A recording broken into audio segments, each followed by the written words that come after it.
معزز سامعین کرام، برادران ملت اسلامیہ، عزیز بچوں، نوجوان ساتھیوں، السلام علیکم ورحمۃ اللہ تعالیٰ وبرکاتہ۔ نحمدہ ونصلی علی رسولہ الکریم، اما بعد، فاعوذ باللہ من الشیطان الرجیم، بسم اللہ الرحمن الرحیم۔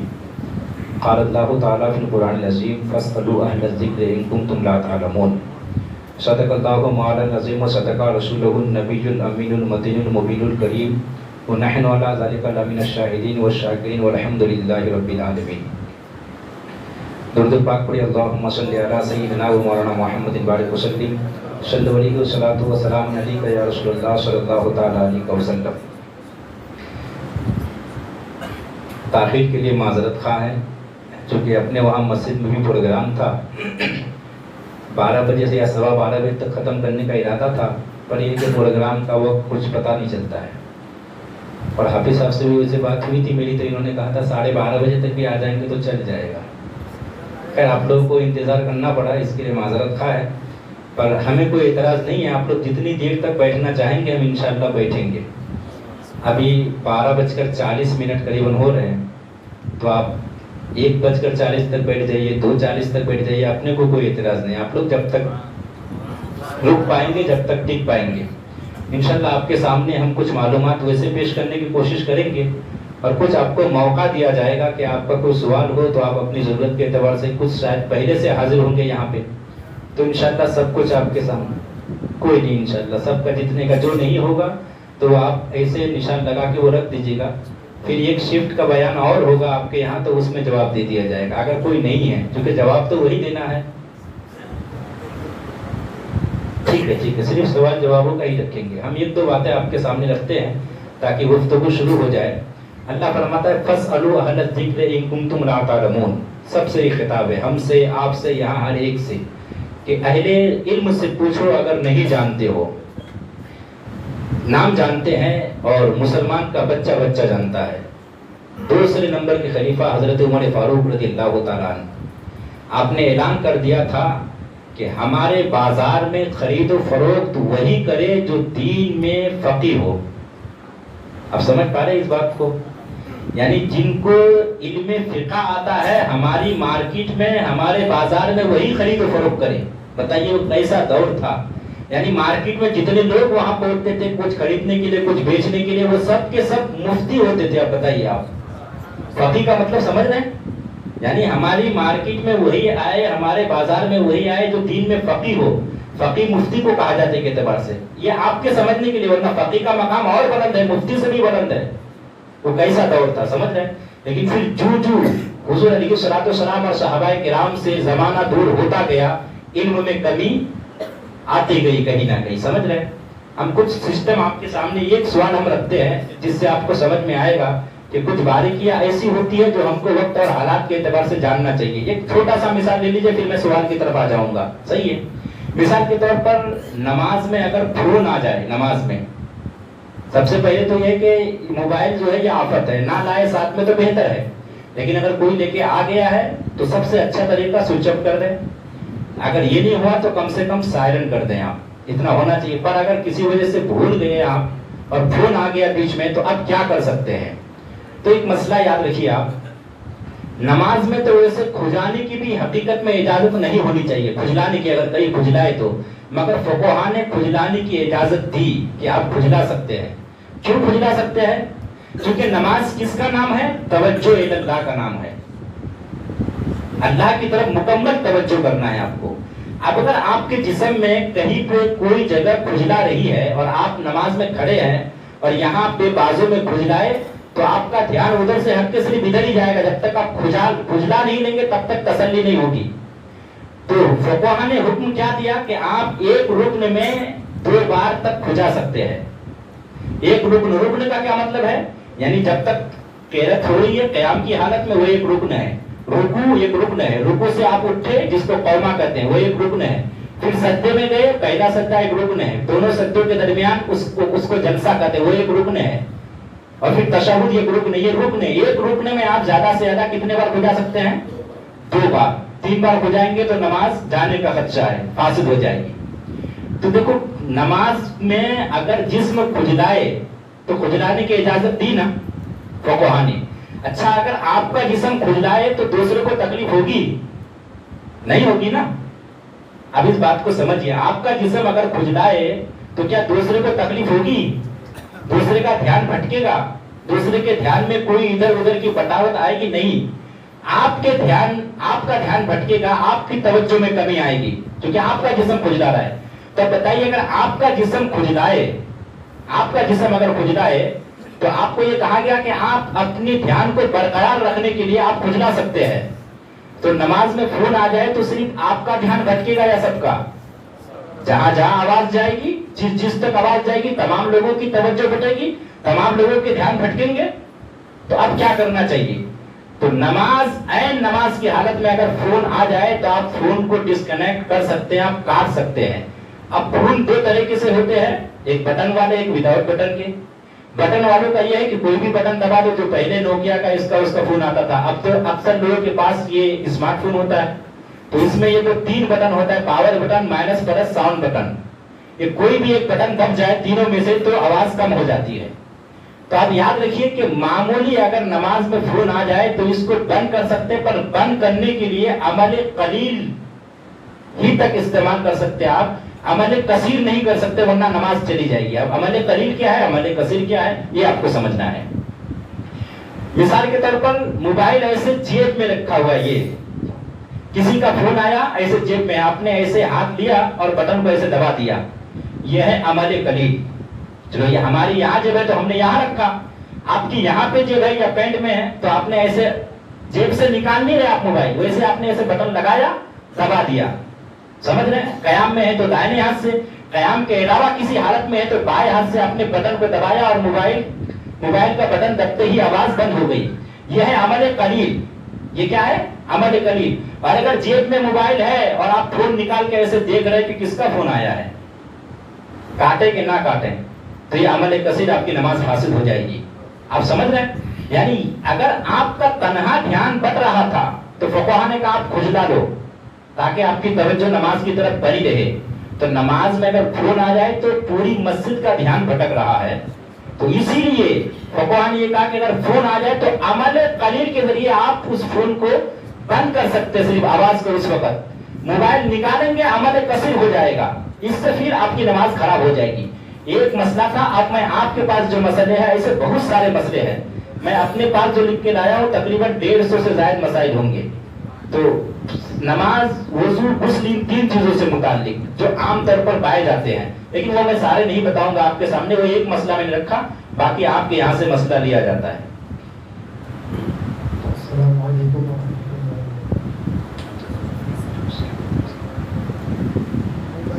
मोबाइल का इस्तेमाल मस्जिद में करना कैसा, बातचीत करना, ये देखिए मोबाइल का इस्तेमाल मस्जिद में, मोबाइल की क्या बात है, वैसे भी इंसान, हदीस पाक में आता है कि कोई इंसान अगर मस्जिद में बात करता है दुनियावी बातें, तो हदीस पाक में आता है कि उसका ये अमल गुनाहों को ऐसे खाता है जिस तरीके से कि आग लकड़ी को खा जाती है।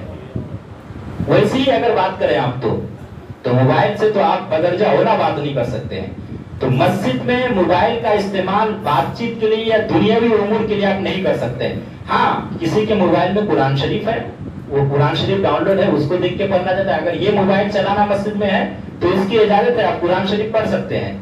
आप सुनने की आपको इजाजत नहीं देगी कोई ऑडियो वीडियो इस तरीके से, ये सुनने की इजाजत नहीं दी जाएगी। क्यों? क्योंकि अगर आप वीडियो सुनने की कोशिश करेंगे, भले कुरान शरीफ ही क्यों ना हो, तो यूट्यूब में बीच में एक गाना, ये सारी चीजें आ जाती है, इसलिए सुनने की इजाजत नहीं होगी। हाँ, मस्जिद में मोबाइल का इस्तेमाल इतना जायज है कि आप कुरान शरीफ की तिलावत करना चाहते हैं या कोई एक मसला देखना चाहते हैं, कुछ पढ़ना चाहते हैं, तो इस चीज की इजाजत है। बाकी फोन तो आप फोन पे क्या आप वैसे भी दुनिया की बात नहीं कर सकते। तो मस्जिद में आप ये जान लीजिए कि आम तौर पर मोबाइल का इस्तेमाल करना जायज नहीं है। अब देखिए, जो सेहन है मस्जिद के सेहन, एक है कि खारिज मस्जिद को वो, या एक है कि कुछ सेहन का इतलाक ये होता है कि दाखिल मस्जिद में किया जाता है। तो अगर वजू खाना वगैरह है कुछ इस तरीके से, तो वहां अगर किसी का फोन आ जाए تو اتنے تک فون اس کی اجازت ہے کہ بھئی پھر بیچ میں جو لوگ صحن جو مسجد کے اندر ہے انہیں کوئی تکلیف نہ ہو، مطلب پر ضرورت ہے کہ آپ فون اٹھا کے آپ نے کہہ دیا ہم مسجد میں ہیں، تو اس بات کی اجازت ہے۔ صحن میں بھی یہ نہیں کہ آپ بیٹھ گئے ادھر نماز ہو رہی ہے اور گھنٹوں گھنٹہ لگے ہوئے فون سے، اس بات کی اجازت نہیں ہوگی، آپ باہر ہی کر سکتے ہیں۔ وہ بھی اس صحن کی بات ہو رہی ہے جو مسجد، اگر مسجد کے گراؤنڈ سے باہر اگر ہے تو پھر اس میں کوئی حرج نہیں ہے۔ سبحان اللہ، جزاک اللہ۔ پرفیوم اسپرے استعمال کرتے ہیں نوجوان لوگ، تو اس کو لگانا پرفیوم جائز ہے یا؟ اب اس میں دو مسئلہ جان لیجیے کہ پرفیوم کا استعمال کیسا ہے، اس کو لگا کے نماز پڑھنا یہ کیسا ہے، دونوں ایک ساتھ جان لیجیے۔ دیکھیے پرفیوم میں اگر الکوہل کی آمیزش ہے، الکوہل جسے روح شراب کہتے ہیں، اگر اس کی ملاوٹ ہے تو پھر اس طرح کا پرفیوم استعمال کرنا ناجائز ہے۔ اور ایسے پرفیوم کو لگا کر کپڑے میں اگر اتنا لگا ہے کہ اگر اس کو ایک جگہ کیا جائے تو ایک سکہ کے برابر ہو جائے، ایک کا سکہ آتا ہے نا، اس کی کتنی جگہ ہوتی ہے، الگ الگ جگہ۔ پرفیوم کیا ہے کہ وہ چھیٹا ہوتا ہے، اگر وہ ملایا جائے ایک سکہ کے اگر برابر ہو جائے اور اس پرفیوم میں الکوہل ہے تو ایسے پرفیوم کو لگانا ناجائز و حرام، اور ایسے پرفیوم کو لگا کر نماز پڑھنا بھی مکروہ تحریمی ہے، بلکہ نماز ہوگی نہیں۔ اگر ایک سکہ کے برابر ہے تو نماز دہرانا پڑے گا، اور اگر ایک سکہ سے زیادہ ہے تو پھر نماز ہی نہیں ہوگی چونکہ ناپاک ہے۔ اور اگر وہ الکوہل فری ہے تو پھر ایسے وہ ادھر کے حکم میں ہوگا، پھر ایسے پرفیوم کو استعمال کرنے میں کوئی دقت نہیں، اس کو استعمال کر کے نماز پڑھنے میں بھی دقت نہیں۔ ہاں پرفیوم الکوہل آمیزش نہیں ہونی چاہیے، الکوہل کی ملاوٹ نہیں ہونی چاہیے۔ سبحان اللہ۔ کچھ لوگ باہر بازار وغیرہ میں گھومتے پھرتے ہیں، چلتے ہیں اپنے پیروں سے، لیکن جب مسجد میں آتے ہیں تو کرسی پر بیٹھ کر نماز پڑھتے ہیں، تو اس پر کرسی پر بیٹھ کر نماز پڑھنا کیا؟ دیکھیے کرسی سے متعلق دو تین مسئلے ہم ایک ساتھ بتا دیتے ہیں تاکہ کرسی کا ایک مسئلہ حل ہو جائے، مکمل مسئلہ، کئی مسئلے ہیں۔ سب سے پہلے ان کا جواب بھی ایک تو ابھی آ جائے گا، میں بتا دوں گا۔ ایک تو کہ کرسی آپ لگائیں کہاں، چلیے پہلے یہ جواب دے دیتے ہیں کہ باہر تو مارکیٹ میں گھومتے ہیں، بسا اوقات ایسا ہوتا ہے کہ چلنے پھرنے کا تو سب کچھ ٹھیک ہے، لیکن یہ ہے کہ پیر مڑتا نہیں ہے، نماز میں دقت ہوتی ہے، رکوع کرنے میں، سجدہ کرنے میں۔ تو اب آپ یہ نہ دیکھیے کہ وہ باہر تو چلتا پھرتا ٹھیک ہے، تو چلنے پھرنے کے لیے تو ٹھیک ہے، پر رکوع سجدہ میں ان کو دقت ہو رہی ہے۔ تو اگر واقعی وہ عذر ہے کہ رکوع سجدہ کرنے میں حد درجے کی تکلیف ہو رہی ہے تو پھر ایسا شخص کرسی پہ بیٹھ کے نماز پڑھ سکتا ہے۔ اب ایک مسئلہ اور آپ یاد رکھیے، یہ بات کلیئر ہو گئی۔ اور اگر ایسا نہیں ہے تو صرف شوقیہ طور پر دکھاوے کے لیے، پھر تو وہ نماز ہی نہیں ہوگی، وہ نماز ہوگی ہی نہیں۔ اگر کوئی عذر نہیں ہے، ویسے شوق کے طور پر کرسی میں بیٹھ کے نماز پڑھ رہا ہے، پھر تو نماز ہی نہیں ہوگی۔ لیکن باہر اگر آدمی گھوم رہا ہے تو صرف یہ گھومنا اس بات کے لیے یہ نہیں ہے کہ باہر وہ گھومتا پھرتا صحیح ہے تو کرسی پہ کیوں پڑھ رہا ہے۔ کبھی کبھی ایسا بھی ہوتا ہے کہ انسان کا پیر مڑتا نہیں کسی بیماری کی وجہ سے، تو اگر ایسی کوئی وجہ ہے تو کرسی پہ بیٹھ کے پڑھ سکتا ہے۔ ایک بات اور یاد رکھیے، کچھ لوگ کیا کرتے ہیں کہ قیام کی حالت میں کھڑے رہتے ہیں اور رکوع اور سجدہ کے لیے بیٹھ جاتے ہیں، صحیح ہے؟ تو ایک مسئلہ یاد رکھیے، اگر کوئی شخص رکوع سجدہ پہ قادر نہیں ہے تو قیام کے وقت پھر ان کو کرسی کے پاس کھڑے ہونے کی اجازت نہیں ہے، وہ قیام کے وقت بھی بیٹھ کے ہی رہے۔ پھر یہ مسئلہ سمجھ میں آیا آپ لوگوں کو کہ قیام کے لیے صرف قیرت کے لیے کھڑے رہے، اس کے بعد رکوع سجدہ بیٹھ کے نہیں، وہ پوری نماز پھر کرسی پر بیٹھ کے ہی پڑھے۔ ایک بات اور یاد رکھ لیجئے، اگر کوئی شخص کھڑے ہو کے رکوع سجدہ یہ جیسے عام طور پر نماز پڑھی جاتی ہے اس طور پر اگر نہیں پڑھ سکتا ہے، بیٹھ کے زمین میں اگر پڑھ سکتا ہے اشارے سے، تو پھر پہلے بیٹھ کے پڑھے، ڈائریکٹ کرسی پہ بیٹھنے کی کوشش نہ کرے۔ اگر بیٹھ کے نماز پڑھ سکتا ہے زمین میں تو پھر بیٹھ کے پڑھے، جیسے نفل نماز پڑھتے ہیں، ایسے بھی نہ ہو تو کرسی سے پڑھے۔ ایک کرسی سے دو تین مسئلے حل ہو گئے۔ ایک مسئلہ یہ ہے کہ کرسی لگائے کہاں پہ صف میں، یہ بھی ایک مسئلہ رہتا ہے نا کہ کرسی کس جگہ لگائے، آخر میں لگائے تو بسا اوقات ایسا ہوتا ہے کہ نماز ہی اتنے کم ہے، جیسے ظہر وغیرہ کے وقت میں غیر رمضان میں بہت کم لوگ ہوتے ہیں، ایک صف بھی پوری نہیں ہوتی ہے، تو وہ کرسی کہاں لگائے، بیچ صف میں لگائے کہاں؟ اگر آپ آخر میں لگائیں گے تو صف بھی خالی رہ جاتی ہے تو قطع صف ہو جائے گا۔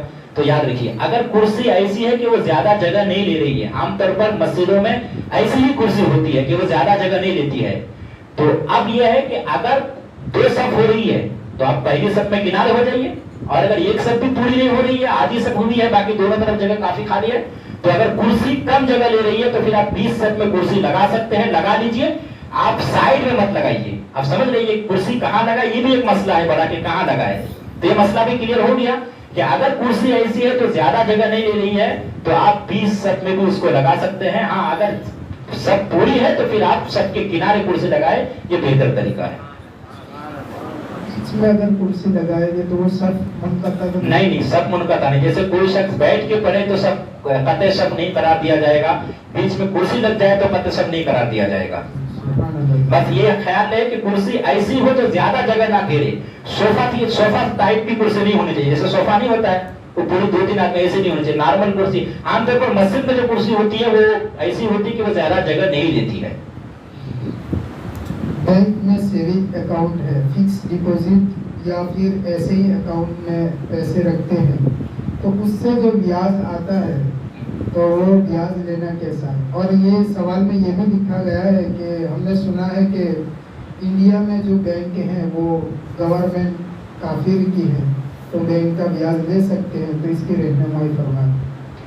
देखिए, सबसे पहले तो ये है कि इसको ब्याज का नाम मत दीजिए। सूद जो है ना वो किसी सूरत भी जायज नहीं है, ठीक है? तो ये नाम मत दीजिए कि ये सूद है या नहीं। मतलब बता रहे लोग ऐसी सवाल करते हैं, मेरे एक बार पहले आपको ये बता देते हैं, हिंदुस्तान ही नहीं बल्कि हर वो ममालिक जो गैर मुस्लिम ममालिक है, वहाँ की हुकूमती सिस्टम के बैंक हो या प्राइवेट कंपनी कुछ ऐसी हो, कंपनी की प्राइवेट बैंक हो, लेकिन उसका जो मालिक हो, जो ओनर हो, जो डायरेक्टर हो, वो गैर मुस्लिम हो, तो आप मसला याद रखिए, चाहे वो सेविंग अकाउंट हो या सेविंग अकाउंट में आपने कुछ एफडी किया हो, फिक्स डिपॉजिट किया हो, चाहे पोस्ट का क्या नाम है, पोस्ट ऑफिस का खाता हो या कोई भी हो, उससे जो इंटरेस्ट मिलता है, मैं क्या नाम ले रहा हूँ, इंटरेस्ट, जो मुनाफा मिलता है, सूद मत कहिए। सूद किसी भी सूरत में, रिबा हराम है, हराम है, हराम है। तो जो इंटरेस्ट मिलता है, जो मुनाफा मिलता है, वो जायज है। आप हर नेक काम में इस्तेमाल कर सकते हैं, अपने में भी, किसी को आप सदका भी कर सकते हैं, लिल्लाह ज़कात, किसी भी चीज में आप उसको खर्चा कर सकते हैं, वो जायज है। इस्लाम और मुसलमान और काफिर अरबी के दरमियान हदीस पाक में आता है कि कोई रिबा नहीं है, समझ रहे हैं? तो बैंक से जो इंटरेस्ट मिलता है वो इंटरेस्ट आपके लिए जायज है, आप उसको हर नेक काम में इस्तेमाल ला सकते हैं, इसमें कोई हर्ज नहीं। इसी तरह LIC के बारे में भी लिखा गया है कि LIC में कुछ सालों के बाद वो रकम डबल हो जाती है या फिर बढ़ चढ़ के वो मिलती है, तो उसके अंदर लेना कैसा है वो रकम? हाँ, LIC भी अगर कोई कराए और उसमें LIC में 5 साल 10 साल की एक फिक्स, एक हर साल आपको जो है सालाना एक रकम जमा करनी होती है किस्त वाली, और फिर इस तरीके से एक 10 साल में एक खतीर रकम आपकी जमा होती है, और फिर और 5 साल के बाद 15 साल के बाद अगर आप 2 लाख जमा किए तो आपको 3 लाख दिया जाता है। तो ये जो 1 लाख रुपए जो बतौर मुनाफे के आपको दिए जाते हैं वो भी जायज है, आपको इस्तेमाल कर सकते हैं आप उसको, इसमें कोई हर्ज वाली बात नहीं है।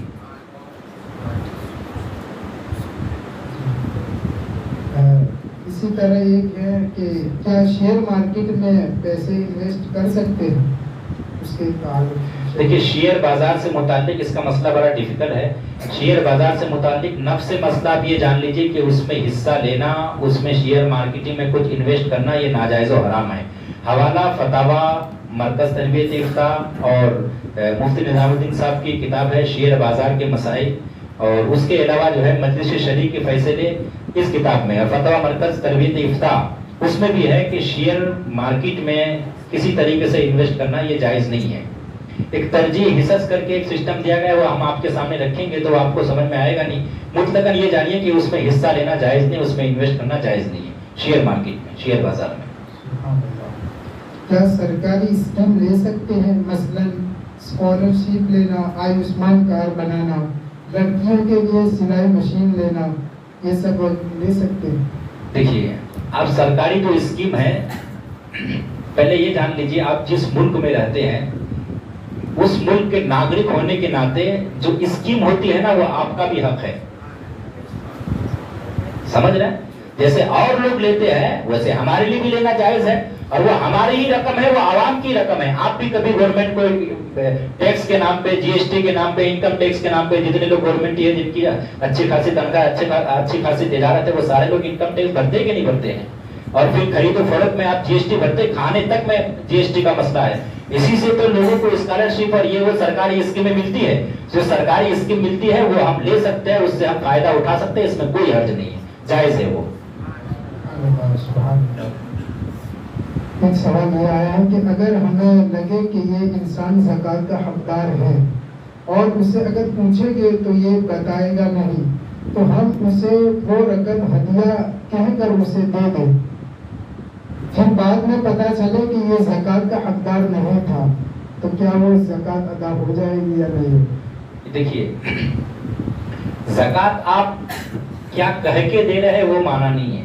آپ نے نیت یہ کیا کہ ہم یہ زکوٰۃ کے پیسے دے رہے ہیں، تو جو زکوٰۃ کا آل ہے اس کو آپ نے ہدیہ کہہ کے دیجیے، آپ گفٹ کہہ کے دیجیے، آپ تحفہ کر کے دیجیے، آپ انعام کہہ کے دیجیے، کچھ بھی کہہ کے دیجیے. آپ کی نیت کیا ہے کہ یہ میری زکوٰۃ کی رقم ہے، اور آپ جو اہل ہے زکوٰۃ کا آپ اس تک پہنچا رہے ہیں، مالک بنا رہے ہیں، تو زکوٰۃ ادا ہو جائے گی. اب سوال ہے کہ اس وقت پوچھنے پر کچھ نہیں بتایا، آپ نے پوچھا انہوں نے کچھ بتایا نہیں، لیکن آپ کو لگا کہ ایسا ہے، تو پھر اس وقت آپ نے زکوٰۃ دے دی، اور بعد میں پتا چلا کہ ایسا نہیں ہے، تو اس سے کوئی یہ نہیں ہے. اس وقت اگر وہ آپ نے اس نے پیسہ دے دیا اور آپ کو بھی لگا کہ وہ اہل ہے اور اس نے کچھ ایسا اظہار بھی نہیں کیا، آپ نے زکوٰۃ دے دی، پھر بعد میں پتا چلا کہ وہ شاید اب اہل نہیں ہے، تو اب اہل ہو یا نہ ہو اس وقت وہ اہل تھا، آپ کی زکوٰۃ ادا ہو گئی. سبحان اللہ، سبحان.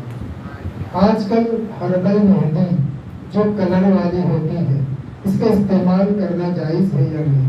اس سے وضو اور غسل ہوتا ہے یا نہیں؟ وہ مہندی کس میں استعمال کرتے ہیں؟ بالوں میں. دیکھیے، ایک چیز ہم آپ کے معلومات کے لیے اس پر تفصیلی جواب دیں گے. آپ ایک بات یاد رکھیے، پہلے جو مہندی توڑ کے پیس کے جو لگاتے تھے نا، اب اس کا حال کیا ہے کہ پہلے کی جو مہندی ہوتی تھی اس میں صرف رنگ چڑھتا تھا، رنگ، پرت نہیں جمتا تھا. جیسے نیل پالش ہے نا، التا نیل پالش، اس کو لگائیے تو اس میں پرت جمتی، ایک چھلکا کھال جمتی، کھال اوپر الگ سے، کس میں؟ نیل پالش میں. اور آج بھی جو مہندی بچیاں ہاتھوں میں استعمال کرتی ہے تو اس میں پرت جم رہی ہے، سمجھ رہے ہیں؟ تو یہ الگ ہے. اب یہ ہے کہ جو مہندی لگانے کے لیے جو مرد حضرات استعمال کرتے ہیں، تو آپ سمجھیے اگر اس میں کسی ناجائز چیز کی آمیزش نہیں ہے، یقین نہیں ہے، بنی بنائی ہوئی بات نہیں ہے کہ اس کی چربی ہے، سور کی چربی، ایسا ویسا، ایسا کہنے ہونے کی بات نہیں ہے. اگر یقین کے ساتھ معلوم ہو کہ اس میں کوئی ناپاک چیز ہے، اگر یقین ہو، تب تو پھر استعمال آپ نہیں کر سکتے ہیں. اگر یقین کے ساتھ ہے یہ، اگر معلوم نہیں ہے کہ اس میں ناپاک چیز ہے نہیں ہے، صرف بنی بنائی اڑائی ہوئی باتیں، تو اس کی وجہ سے کوئی یہ نہیں ہے. یہ شریعت کا قاعدہ ہے کہ چیزوں میں جو اصل ہے، الاصل فی الاشیاء الاباحہ، یعنی اشیاء میں جو اصل ہے وہ ہے مباح ہونا، یعنی چیز حقیقت میں جو ہے وہ مباح ہے. جب تک اس کے ناجائز یا کسی حرام چیز کی ملاوٹ کا یقین نہ ہو جائے تب تک ہم اس کے حرام یا ناجائز ہونے کا حکم نہیں لگائیں گے. تو مہندی میں اگر اس میں یقین نہیں ہے کہ اس میں کوئی حرام چیز ہے تو اس کا استعمال کرنا جائز ہے، مگر یہ کہ وہ رنگین ہو، کالی مہندی نہ ہو. کالی مہندی کا استعمال نہ داڑھی کے بالوں میں نہ سر کے بالوں میں قطعاً کسی صورت میں لگانے کی اجازت نہیں ہے. اس میں چاہے حرام چیز کی ملاوٹ ہو یا نہ ہو، کالی مہندی کا استعمال کرنا حرام ہے، حرام ہے، حرام ہے. جو رنگین مہندی ہے، اگر اس میں کوئی ایسی ملاوٹ نہیں ہے اور اس میں پرت نہیں جم رہی ہے، صرف کلر چڑھتا ہے، تو استعمال ٹھیک ہے، اور اس کو پہن کے وضو اور غسل بھی ٹھیک ہے.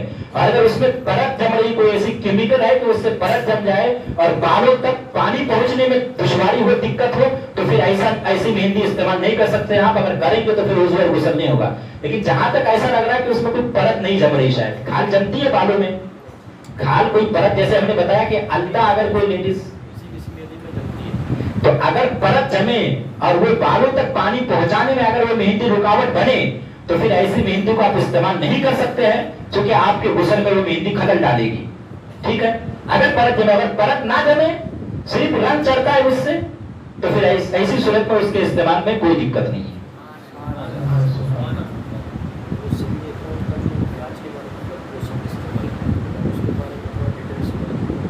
کیا مائک دیجیے نا. سیونگ اکاؤنٹ کا جو بتایا آپ لوگ اصل میں آپ لوگ جو بھی بولیں گے نا مائک پہ بولیے گا تاکہ سامنے ہو گئے لوگ بھی سن رہے ہیں نا، تو ان کو سوال بھی سمجھ میں آنا چاہیے. صرف میری بات سنیں گے تو ان کو سمجھ میں نہیں آئے گی. مطلب بینک اکاؤنٹ کے بارے میں جو بتایا نا، بیاج کے بارے میں، اس میں تھوڑا سا ڈیٹیلس میں بتائیے بیاج کے بارے میں. وہ بیاج کیا ہے اصل میں؟ اس چیز وہ کسی کا سوال اس طرح سے آیا ہے. ہاں کیا آیا ہے؟ کسی کے بیاج کے بارے میں سوال تھا کہ وہ سوال مطلب بیاج لے سکتے ہیں یا نہیں، تو مطلب وہ اس کے بارے میں تھوڑا ڈیٹیلس میں وضاحت کی. ہاں دیکھیے، اگر آپ کو زیادہ تفصیل اور اس میں چاہیے ہوگا تو ہم انشاءاللہ بتائیں گے. ایک بار اور ہم اس کو بتاتے ہیں کہ دیکھیے، آپ کسی بھی آدمی کو اگر آپ کچھ پیسے دیتے ہیں نا، تو ابھی بہت سارے لوگ किस्ती का इस्तेमाल करते कि नहीं, हफ्ता का कोई भी सामान कर लेते, क्यों? एक बार की देने में दिक्कत हो रही, क्यों?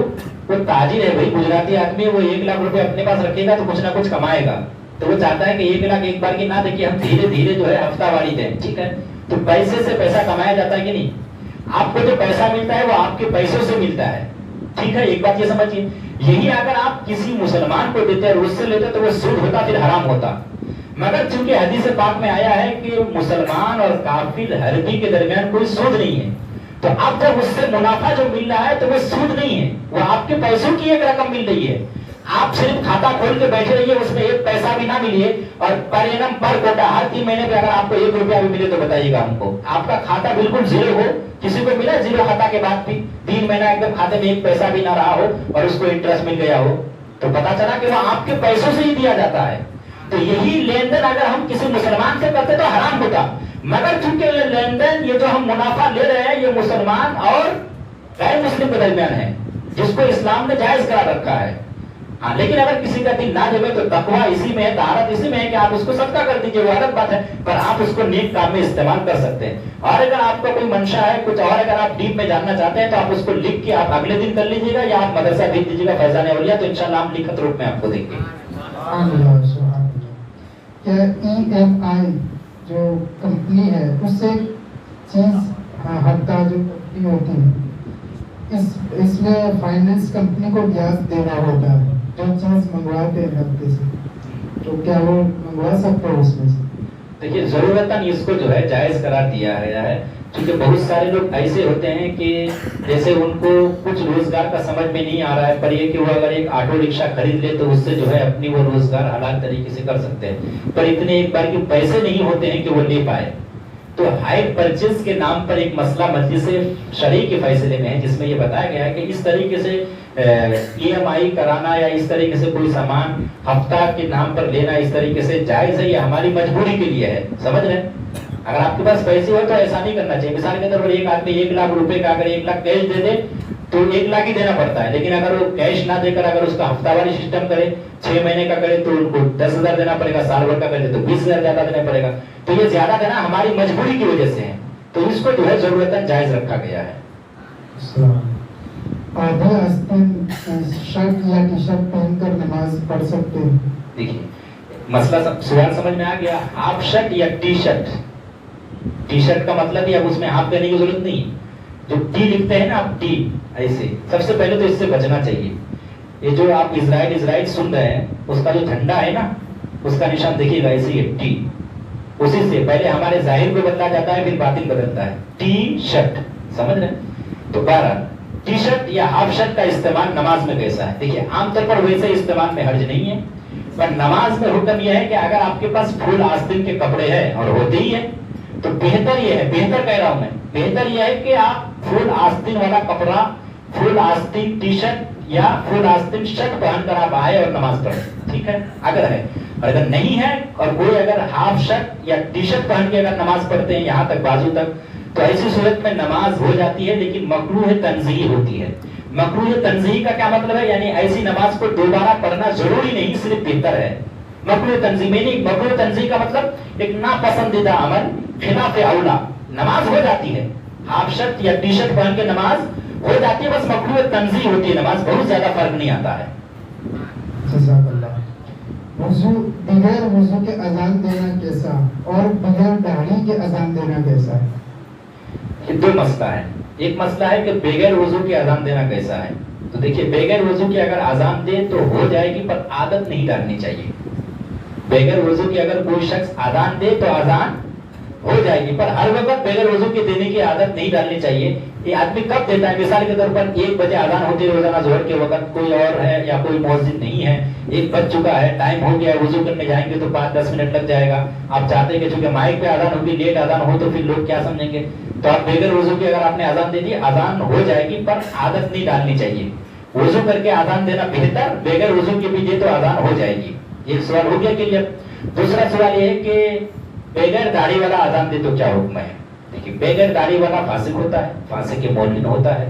फासिक के मौलिन के बारे में आप किताबों में पढ़ेंगे, 2 तरह की बात आएगी, इसमें उलमा भी उलझे हुए होते हैं। میں آپ کو کلیئر بتا رہا ہوں، علماء بھی اس میں الجھے ہوتے ہیں، کیونکہ کتابوں میں کیا آتا ہے، بہار شریف میں صاف صاف کیا آیا ہے کہ فاسق کی اذان دہرائی جائے، تو اس سے کیا سمجھ لیا گیا کہ شاید دہرانا ہی پڑے گا. مگر یاد رکھیے فتاوی فیض الرسول حضور فقیہ ملت کی کتاب، اس میں یہ سوال کیا گیا ہے کہ بہار شریف میں ایسا ہے، آپ نے کہا ایک جگہ کہ لوٹانا نہیں پڑے گا، ایک جگہ آیا کہ لوٹانا پڑے گا، تو کیا مطلب ہے؟ تو آپ نے تطبیق دی. اب سمجھیے فاسق کو مؤذن نہیں بنا سکتے، جائز نہیں ہے. کیا نہیں بنا سکتے آپ؟ مؤذن کون؟ یعنی ہر وقت اس سے اذان دلانی یہ نہیں کر سکتے فاسق کو. لیکن اگر کبھی کبھار اذان دے دے تو فاسق کی اذان ہو جائے گی، پر دہرانا بہتر. فاسق کی اذان ہو جائے گی، دہرانا بہتر. اگر نہ دہرائے تو کوئی حرج نہیں ہے. حوالہ فتاوی فیض الرسول، ٹھیک ہے نا؟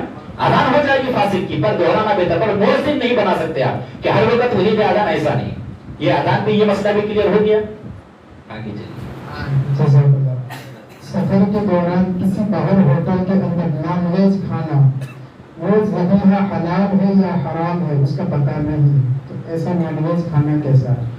دیکھیے اب سفر کے درمیان سب سے پہلے تو کیا ہے کہ میں اگر یہ واقعہ آپ کے سامنے تھوڑا سا 1-2 منٹ کا میں رکھوں نا، تو آپ کو بہت عجیب لگے گا کہ نہیں ایسا کیا ہوتا ہے.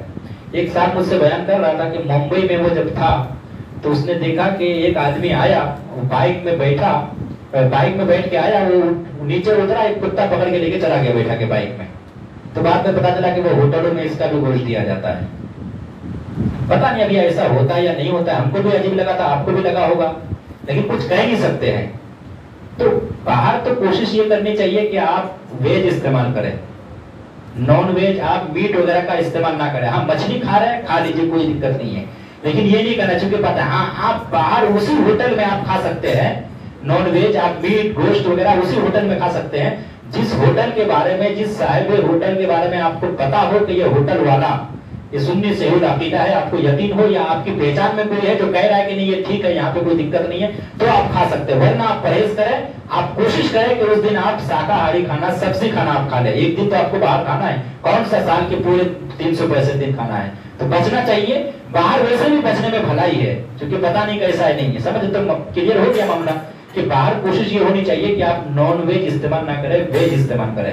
اگر کرنا ہو تو پہلے آپ کنفرم کر لو کہ اپنا معاملہ ٹھیک ہے کہ نہیں شریعت کے حساب سے. اگر شریعت کے ناپ طور پہ اترے تو آپ کو نان ویج استعمال کریے، ورنہ نہیں.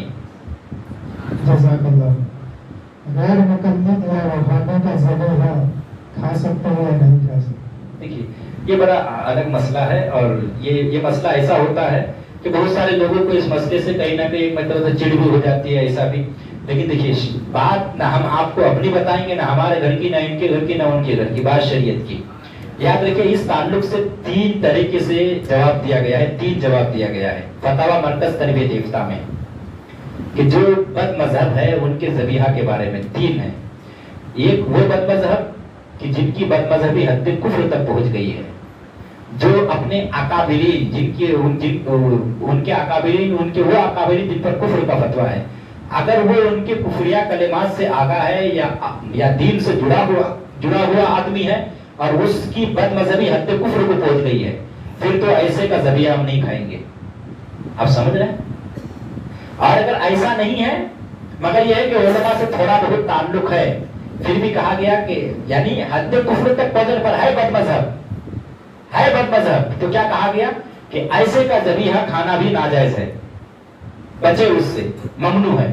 اور اگر وہ ایسا آدمی ہے کہ کچھ پتا نہیں ہے، وہ کچھ بھی نہیں معلوم ہے، وہ دن میں اٹھتا ہے اپنا کام کرتا ہے، باقی یہ ہے کہ اس کے محلے میں رہتا ہے، صرف بد مذہبوں کی سوسائٹی میں یا محلے میں رہتا ہے، تو بد مذہب جانا ورنہ اس کو کچھ لینا دینا ہے نہیں، اس کو کچھ بھی نہیں معلوم ہے، گیا گزرا آدمی ہے، بالکل جاہل ان پڑھ قسم کا آدمی، اس کو کچھ پتا ہی نہیں ہے کہ دیوبندیت کیا ہے، غیر مقلدیت کیا ہے. تو ایسے کے بارے میں یہ بتایا گیا ہے کہ اس کا ذبیحہ کھانے میں، اس کے ذبیحہ سے بچنا بہتر ہے. یعنی یہاں بھی کیا کہا گیا؟ بچنا بہتر ہے. پر ہمارا ماننا یہ ہے کہ یہ تو اس کتاب میں جو آیا ہے وہ میں نے آپ کے سامنے بات رکھی، وہ بہت تو نہیں، ایک مفہوم ہم نے آپ کے سامنے رکھا.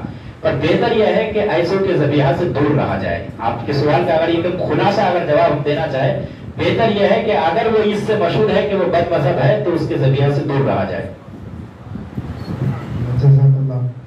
سنی مسجد میں غیر مقلد کا اعلان کرنا کیسا، اور ان کے سنی مسجد میں نکاح پڑھانا، ان کا ختم پڑھانا کیسا؟ دیکھیے یہ بڑا مسئلہ ہے، اس پہ جمبو سر میں اس کی وجہ سے شور شرابہ بھی رہتا ہے. ہم نے اس پہ باضابطہ لکھت روپ میں جو ہے کسی نے سوال کیا تھا فیضان اولیاء میں، حافظ الیاس صاحب وغیرہ نے، کئی لوگوں کا اس میں دستخط ہے، ہم نے اس کو لکھت روپ میں دیا ہے. دیکھیے بات کیا ہے کہ اب اس کو یہ مت سمجھیے گا موت مرنا ہر آدمی کو ہے، ٹھیک ہے، پر یہ ہے کہ آپ کو اپنے مسلک پہ کبھی یہ نہیں ہونا چاہیے. جو چیز ناجائز اگر ہے کوئی چیز تو اس کا اعلان کرنا کیسا ہے؟ ناجائز ہوگا نا. بھائی تاش کھیلنا، جوا کھیلنا ناجائز ہے، ٹھیک ہے، آپ اس کو وہ مت لیجیے گا کہ وہ اس کو وہاں سے، کہ ہم ایک مثال دے رہے ہیں آپ کے سامنے، تو اس کو مائک پہ اعلان کرنا، یہ دعوت دینا، یہ بھی تو ناجائز ہوگا نا. تو اگر کوئی مذہبی ایک ہمارے سامنے بارڈر ہے یا فرقہ واریت کی ایک بارڈر ہے تو اس سے بچنا چاہیے. مگر یہ ہے کہ اچانک سے اس میں جو عملی جامہ جو پہنانا ہے، اس کو جو لاگو کرنا ہے، ہم اس کے لیے تھوڑا سا الگ طریقہ اختیار کرنا چاہتے ہیں کہ اچانک سے کہیں پہ بھی جا کے یہ مسئلہ بیان کر کے فوری طور پر کہ آج کے بعد کسی کا اعلان نہیں ہوگا، ایک دم تالا نہیں لگا دینا ہے. اس کو کچھ حکمت عملی. ایک بات اور آپ یاد رکھ لیجیے تو تھوڑی سی بات سمجھ میں آ جائے کہ کس طریقے سے بات ہونی چاہیے. ہم کوئی بھی اپنے اندر سے برائی ختم کریں تو اس کا طریقہ کیا ہونا چاہیے. ہم عید اور بقرعید کرتے ہیں نا، حضور علیہ الصلوۃ والسلام جب مکہ مکرمہ سے مدینہ منورہ ہجرت کر کے گئے، 1 منٹ کی گفتگو ہے، سن لیجیے، بڑی اچھی بات ہے. جب مکہ مکرمہ سے مدینہ منورہ ہجرت کر کے گئے تو یہودی وہاں کے 2 تہوار مناتے تھے، ایک نیروز، ایک مہرجان. کہا جاتا ہے کہ 1 جنوری کو، جس کو آج 31 دسمبر کے نام پہ، نیو ایئر کے نام پہ ایسے ایسے کر کے کچھ منایا جاتا ہے. ایک تو 1 جنوری کو اور ایک 6 مہینے کے بعد. تو یہودیوں کی یہ 2 تہوار کیا ہوتے تھے، اس میں ناجائز کام، شراب پینا، جوا بازی، لونڈیا بازی، زنا کاری، یہ وہ، یعنی ہر طریقے سے ناچنا، یہ کرنا، گانا بجانا، یعنی ناجائز کام ہوتے تھے اس میں. حضور علیہ الصلوۃ والسلام جب مدینہ منورہ میں قدم داخل کیے، جب وہاں حضور کی تشریف آوری ہوئی مدینہ منورہ، حضور نے دیکھا تو اب حضور علیہ الصلوۃ والسلام نے لوگوں کے سامنے صرف منع نہیں کیا، صرف یہ نہیں کہا کہ یہ کرنا ناجائز، ایسا نہیں، حضور نے لوگوں کے سامنے 2 عظیم تہوار دیے. دیکھیے یعنی ایک برائی کو بند کرنے کے لیے یہ کہہ سکتے ہیں آپ ایک الٹرنیٹ دے رہے ہیں حضور، اور اس طریقے سے الٹرنیٹ کہ آپ اس پہ بھلائی ہی بھلائی ہے. حضور نے 2 تہوار دیے سال میں، ایک عید، ایک بقرعید. اس میں کیا کرنا ہے، اس میں آپ کو اللہ کے حضور شکرانے کے آپ کو نماز پڑھنے ہیں، اور اس میں کوئی شراب نہیں، کوئی جوا نہیں، کچھ بھی نہیں، خوشی کا ماحول ہے. ہر کوئی ایک دوسرے سے اس دن روزہ رکھنے کو مکروہ تحریم کرا دیا گیا ہے. اللہ کی طرف سے مہمانی کا دن ہے، کوئی خوشیاں مناؤ، ایک دوسرے کو مبارکباد دو. تو دیکھیے حضور نے ایک الٹرنیٹ دیا. ابھی جب یہ 2 تہوار آئے تو وہ لوگ بھول گئے تھے، حالانکہ مسلمان اس میں نہیں تھے، لیکن پھر بھی ڈائریکٹ تھوڑی بہت مسلمانوں کی توجہ ہو سکتی تھی کہ ادھر تہوار ہے، ہمارے دن میں کوئی تہوار نہیں ہے، تو 2 تہوار دیا گیا. سمجھ رہے ہیں آپ؟ تو کسی بھی چیز کو ایسی طریقے سے، یہ آذان کا مسئلہ ہے، اعلان کا مسئلہ ہے یا نکاح کا مسئلہ ہے، تو اس کا ایک الٹرنیٹ ڈھونڈ کے جمبو سر کے جتنے علماء کرام ہیں، جتنے محتاط لوگ ہیں، ان کو بیٹھ کے اس کا ایک لائے عمل بنانا پڑے گا. بہرحال اگر نفس جواب کی بات کریں تو ہم اعلان نہیں کر سکتے. کلیئر بات یہ ہے کہ ہم اعلان نہیں کر سکتے ہیں، صحیح ہے.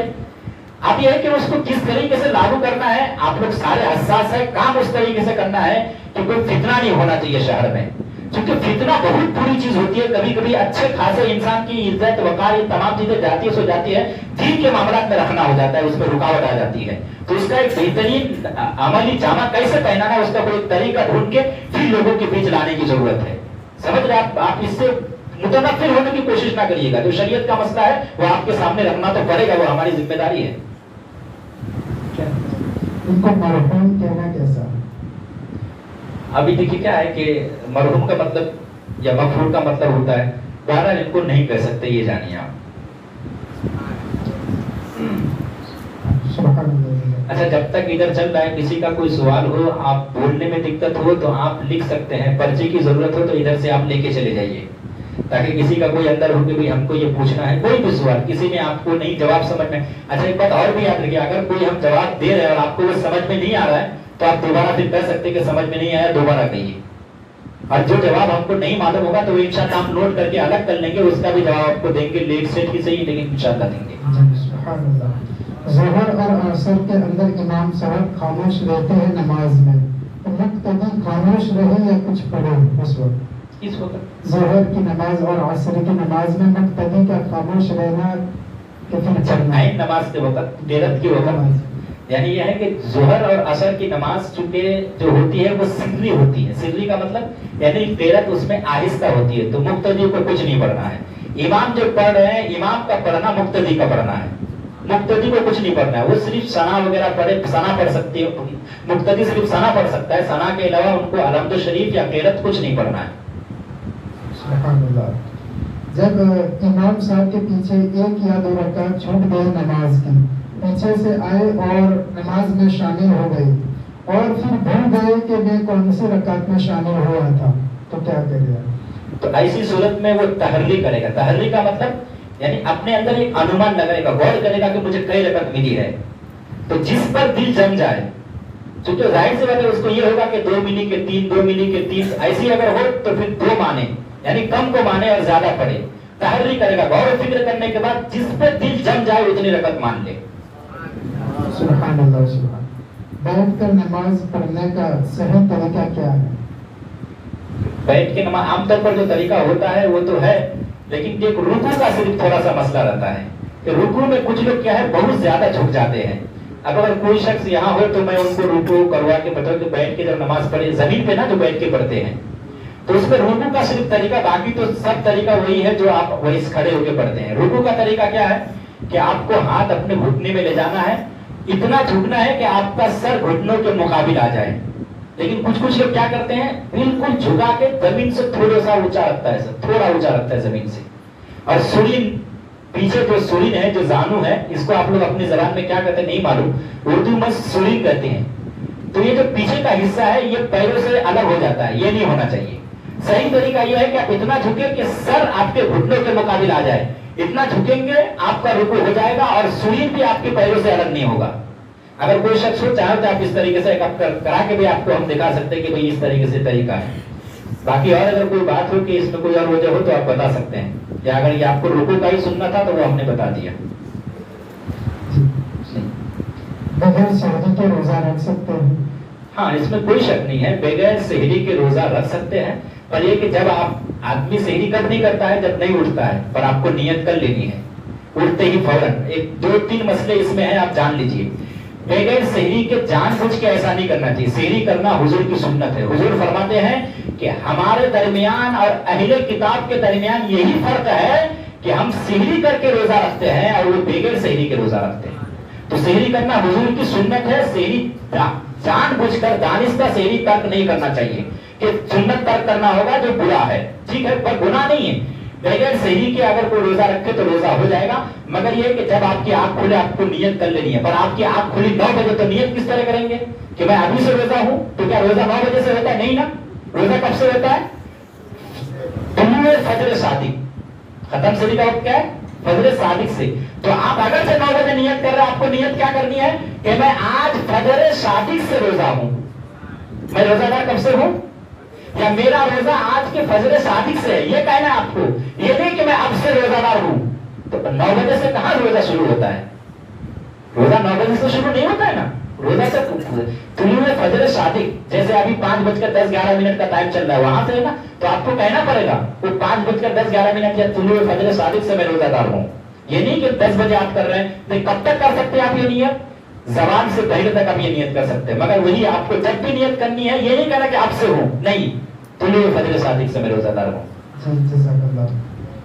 اور ناپاکی کی حالت میں روزہ رکھنا کیسا؟ دیکھیے, ناپاکی کی حالت میں روزہ رکھنا بہتر نہیں ہے, پر روزہ ہو جائے گا. اگر آپ کی نماز کا وقت جا رہا ہے تو پھر تو ناجائز و حرام ہے. وہ ناجائز و حرام کس لیے ہے؟ وہ اس لیے ہے کہ آپ کی نماز ترک ہو رہی ہے. چونکہ آپ نے نہایا نہیں تو آپ نے ظہر چھوڑ دی, نہایا نہیں تھا آپ نے عصر چھوڑ دیا. تو چونکہ نہائیں گے نہیں تو آپ کی جماعت جائے گی, تو ناجائز و حرام ہے نماز ترک کرنا, تو اس کی وجہ سے گناہ ہوگا. پر روزہ ہو جائے گا. یہ صرف فعل مکروہ تنزیہی جیسا ہے کہ ایسے بھی آپ گھر میں بھی اگر بیٹھے رہتے ہیں تو دیکھیے, جس گھر میں جنوبی آدمی ہو, جنوبی یعنی جس پر غسل فرض ہو, اس سے حیض و نفاس والی عورت مراد نہیں ہے. اس سے مراد جنوبی جس پر غسل فرض ہو, جو مراد یعنی آدمی نے ہم بستری کی تھی اس سے ناپاک ہوا شہوت کے بعد, یہ جنوبی. تو جنوبی اگر کسی گھر میں ہو تو رحمت کے فرشتے نہیں آتے ہیں, تو انسان کو ناپاک ویسے بھی نہیں رہنا چاہیے. لیکن اگر دن بھر اگر وہ مکمل افطاری کے وقت تک بھی اگر ناپاک رہا तब भी रोजा तो हो जाएगा, रोजे में कोई दिक्कत नहीं है, पर उस वक्त तक नापाक रहना नाजायज और हराम इसलिए है कि नमाजें बर्बाद जाएगी। आप समझ रहे, पर रोजा हो जाएगा, रोजे में दिक्कत नहीं है। जज़ाकल्लाह। एक शख्स का सवाल यह था कि दिन में जागते में एहतिलाम हो गया, तो उनकी मजबूरी है कि एहतिलाम हो जाता है उनको, और तो उससे रोजा टूट जाएगा या नहीं, दिन में जागते हुए तो बहुत उसको फिर एहतराम ही नहीं करते। या तो उसको कहते हैं कि ये कहे कि धात की बीमारी, कोई ऐसी बीमारी होती है कि आदमी थोड़ा लेटा या उठा बैठा चल फिर कैसे भी निकल जाए, तो अगर वो बिना शहवत है, शहवत नहीं है, शहवत समझ रहा है यानी आपकी सोच और फिक्र में सेक्स नहीं है, बिना शहवत है, और वैसे ही अगर मनी का इंजाल हो जाता है फिर तो उससे रोजे में कोई दिक्कत नहीं है। अगर शहवत के साथ है तो गुस्ल भी फर्ज हो जाएगा, रोजा भी जाएगा।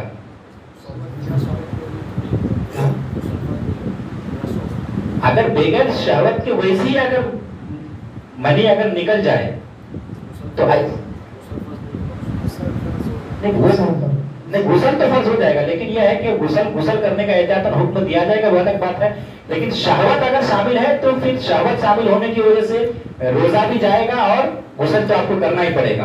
पर ये एहतराम का लफ्ज इसमें नहीं बोला जाएगा, क्योंकि एहतराम कहते ही उस मनी के इखराज को जो सोते में निकले। आप सोए थे, चाहे दिन में सोए या रात में, तो उससे अगर कोई आदमी हालत रोजा में है, दिन में है, और एहतराम हो जाए सोया था, तो उससे रोजे में कोई दिक्कत नहीं, गुस्ल करना पड़ेगा। मस्जिद में बाद हजरात आते हैं तो इनके शर्ट या ऊपर के बटन खुले होते हैं, तो ये अगर खुले बटन रख कर नमाज पढ़ना कैसा? खोले बटन रख के नमाज पढ़ने में आप देखना है कि उस बटन के खोलने पर अंदर का जिस्म कितना दिख रहा है। या शर्ट तो खुला लेकिन है कि अंदर टी शर्ट भी है, वो बंद है, तो अब एक बटन नहीं, अगर टी शर्ट से अंदर का पूरा हिस्सा अगर बंद है तो एक बटन नहीं, सारे बटन भी अगर खुले रहे तो तब भी नमाज में कोई दिक्कत नहीं है। लेकिन अगर अंदर कुछ नहीं है और एक बटन सिर्फ खुला है, लेकिन ये कि ये जो साइड वाली हड्डी है ये अगर नहीं दिख रही है तो बटन खुला रहने में भी कोई दिक्कत नहीं, मगर अदब का तकाजा यही है कि अहकामुल हाकिमीन की बारगाह में आए हैं, वो भी बंद रखे हैं। लेकिन अगर बिला तकल्लुफ बंद करने में अगर दिक्कत हो रही है तो जाहिर सी बात है दिक्कत तब होगी जबकि बहुत कम स्पेस हो, तो जाहिर सी बात है कि फिर ऐसी सूरत में अंदर का हिस्सा भी नहीं दिखेगा तो फिर नमाज हो जाएगी। लेकिन अगर सीने की हड्डी दिखे तो फिर नमाज मकरूह होगी, मकरूह तहरीम में भी फिर उस नमाज का इयादा करना होगा। अगर पूरा सीना खुला हो तब ये वाली हड्डी दिखे, थोड़ा सा सिर्फ चमक आ रही है तो उससे भी दिक्कत नहीं होगी। सवाल यह है कि जो हाफिज भी ना हो और आलिम भी ना हो, क्या ऐसा शख्स मदरसा पढ़ा सकता है, बयान या दर्स दे सकता है? नहीं, जो हाफिज आलिम ना हो वो बयानात और दर्स ये तो नहीं कर सकते हैं। हाँ, ये है कि अगर उनको इतनी तालीम है कि वो बच्चों को पढ़ा सकते हैं, जैसे माँ बाप भी घर में अपने बच्चों को कभी पढ़ाते कि नहीं, वो आलिम नहीं है, हाफिज नहीं है, पर ये कि उनको आता है, वो अम्मा पारा, ये सरल कुरान, कायदा, ये सिपारा वो पढ़ा सकते हैं। तो जैसे माँ बाप हाफिज आलिम नहीं है लेकिन अपने बच्चों को सुनते हैं, पढ़ाते हैं कि नहीं, बहुत सारे लोग करते हैं, तो अगर वो पढ़ा सकते हैं तो पढ़ाने में हर्ज नहीं है, पर दर्स तदरीस और बयान की इजाजत नहीं होगी गैर आलिम को। मदरसा के अंदर इसारे सवाब के लिए कोई किसी चीज़ दी, मिसाल के तौर पे पंखा दिया और बाद में उसको किसी वजह से वापस ले लिया गया, तो क्या दूसरे मदरसे में दे सकते हैं? या अगर ऐसा कोई मसला हुआ तो वो पंखे को लेकर उसी मालिक के पास वापस पहुंचा दिया गया, तो ऐसा करना जायज़ है? देखिए, जो चीज अपने मदरसे में दे दिया, चाहे वो अगर आपने ज़कात दी थी तो ऐसा तो आप करेंगे नहीं, और अगर वैसे ही आपने सदका नाफिला दिया था तो एक हदिया की सूरत है। हदिया वापस करने का हुक्म हदीस पाक में आता है कि जो शख्स कोई किसी को कोई चीज हदिया करके वापस लिए, ऐसा ही है जैसा कि कोई शख्स उल्टी करके फिर वो विलाजत जो है अंदर वापस ले ले, तो कितनी बुरी बात है। तो ऐसा नहीं कर सकते हैं, ये मुनासिब नहीं है, ममनू है ये शरअन, ऐसा नहीं कर सकते। दूसरे मदरसे में तो आप ले जाके दे नहीं सकते, जो आपने एक मदरसे में दे दिया तो वो उसके लिए वक्फ हो गया, अब आप उसी मदरसे में दोबारा दे सकते हैं, दूसरे मदरसे में नहीं दे सकते आप। मालिक के पास वापस कर नहीं दे सकते क्या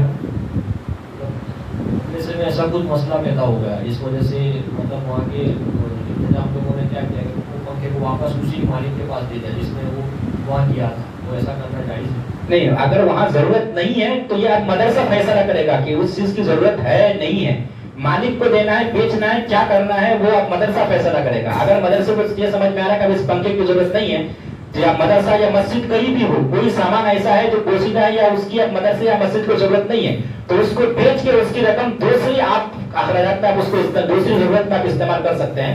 पर ये जिसने दिया है वो ऐसा काम करे, इस बात की इजाजत नहीं होगी। मदरसा अपनी मर्जी से जो चाहे उस पंखे के साथ कर सकते हैं। कसर नमाज का तरीका क्या है और पूरे दिन की कज़ा नमाज का तरीका क्या है? कसर नमाज का यानी आदमी हालत सफर में हो तो नमाज किस तरह पढ़े, यही मतलब ना। जैसे आम तौर पर आप नमाज पढ़ते हैं बिल्कुल वही तरीका है, बस ये है कि कसर का मतलब ये है कि आपकी नमाजें आधी हो जाएंगी। जैसे जोहर 4 की 2 पढ़नी है, असर 4 की 2 पढ़नी है, मगरिब 3 की 1.5 हो नहीं सकती तो आपको 3 पढ़नी है, समझ रहे? मगरिब ईशा आपको 4 की 2 पढ़नी है, मगर वित्र वाजिब है वो आपको पढ़ना है। फजर 2 है तो 2 ही पढ़नी है, क्योंकि एक रकत नमाज होती नहीं है। वैसे आम जो तरीका होता है नमाज पढ़ने का वही तरीका है, बस ये है कि जो 4 रकत वाली है वो 2 हो जाएंगी, बस इतना सा फर्क है। और क्या सुबह कसर में अगर कज़ा हो गई, अगर अपने मुकीम हुए तो फिर वो कसर को किस तरह? अगर हालत सफर में नमाज कज़ा हुई और आप मुकीम होने के बाद घर में आके पढ़ रहे हैं तो फिर 2 ही रकत पढ़ेंगे, क्योंकि आपकी जो कज़ा हुई है वो 2 की सूरत है। तो आप चाहे हालत सफर में नमाज कज़ा नमाज पढ़े जो सफर में कज़ा हुई है, या हालत हजर में पढ़े, दोनों सूरत में आप अगर सफर में कज़ा हुई है तो 2 रकत पढ़ेंगे, और अगर आप घर की कज़ा नमाज सफर में पढ़ना चाहते तो फिर 4 रकत पढ़ेंगे। समझ रहे? सफर 92 किलोमीटर, 57.5 मील जो है वो मौजूदा किलोमीटर के एतबार से 92 किलोमीटर है।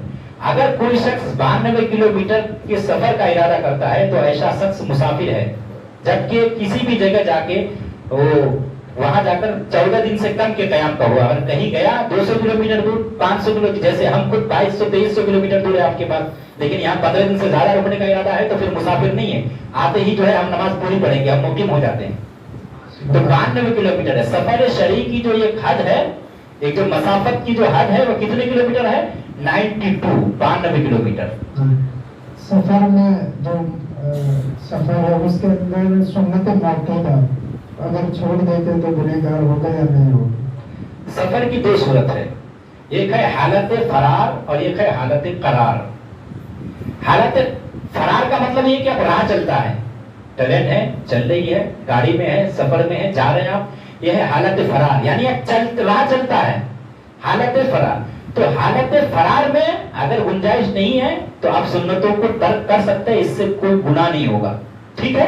अगर हालत करार में है तो फिर आप सुन्नत को तर्क नहीं कर सकते, फिर आप 4 के 4 जोहर की सुन्नत, 2 सुन्नत, ईशा में भी सुन्नत आपको पढ़नी पड़ेगी जो सुन्नत मौक़िदा है।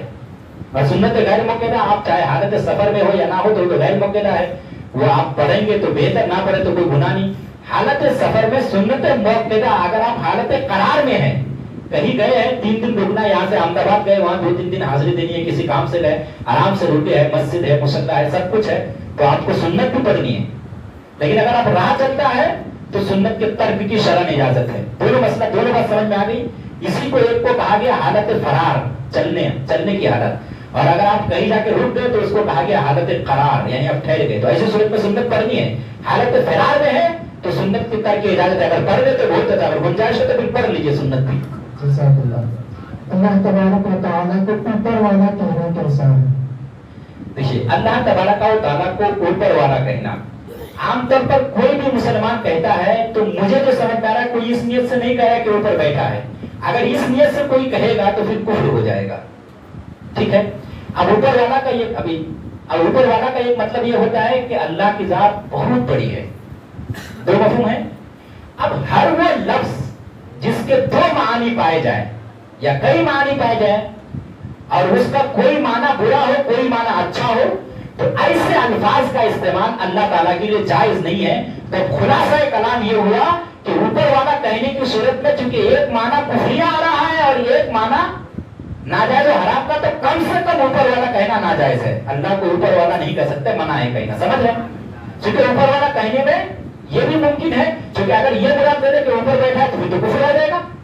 اور یہ مراد یہ ہوتی ہے کہ بھئی اللہ کی ذات بہت بڑی ہے، لیکن چونکہ ایک معنی یہ بھی ہے تو الگ دو، ہر وہ لفظ جس کے دو معنی ہو اس میں سے کوئی ایک معنی ایسا ہو جو اللہ کے لیے نہیں بول سکتے ہیں، ایسا لفظ اللہ یا اس کے رسول کسی کے لیے بھی بولنا جائز نہیں ہے۔ ایک اور مثال لے لیجیے، جیسے اللہ میاں کہنا کیسا ہے؟